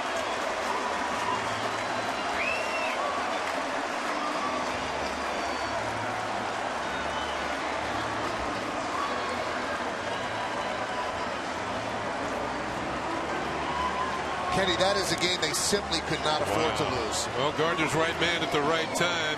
Cabrera playing in, guarding against his speed, cut down his lateral ability to come up with a ground ball right through the hole, and the Yankees pick up the win. A well-needed win for the New York Yankees. Gardner comes up with a big hit. You got to stick around for the post-game show to find out who's today's Chevy player of the game. Here it is, Ken. Here it is, out over the plate. Slaps it by Cabrera. You can see him about even with the bag. And he doesn't have much time to react. The ball is by him. Nick scores the winning run, and the Yankees take this one by a score of 4-3. And that base hit earns him an audience with Meredith Marakovitz in front of the Yankee dugout. Meredith? Brett, obviously a huge hit to give you guys the win. What's your approach when you step up to the plate there?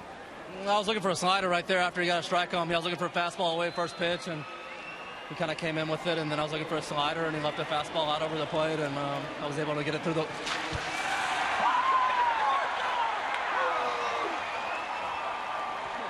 All right, Brett, now I have to ask you, you're usually the one dumping the Gatorade. I have to imagine you like being on the receiving end this time.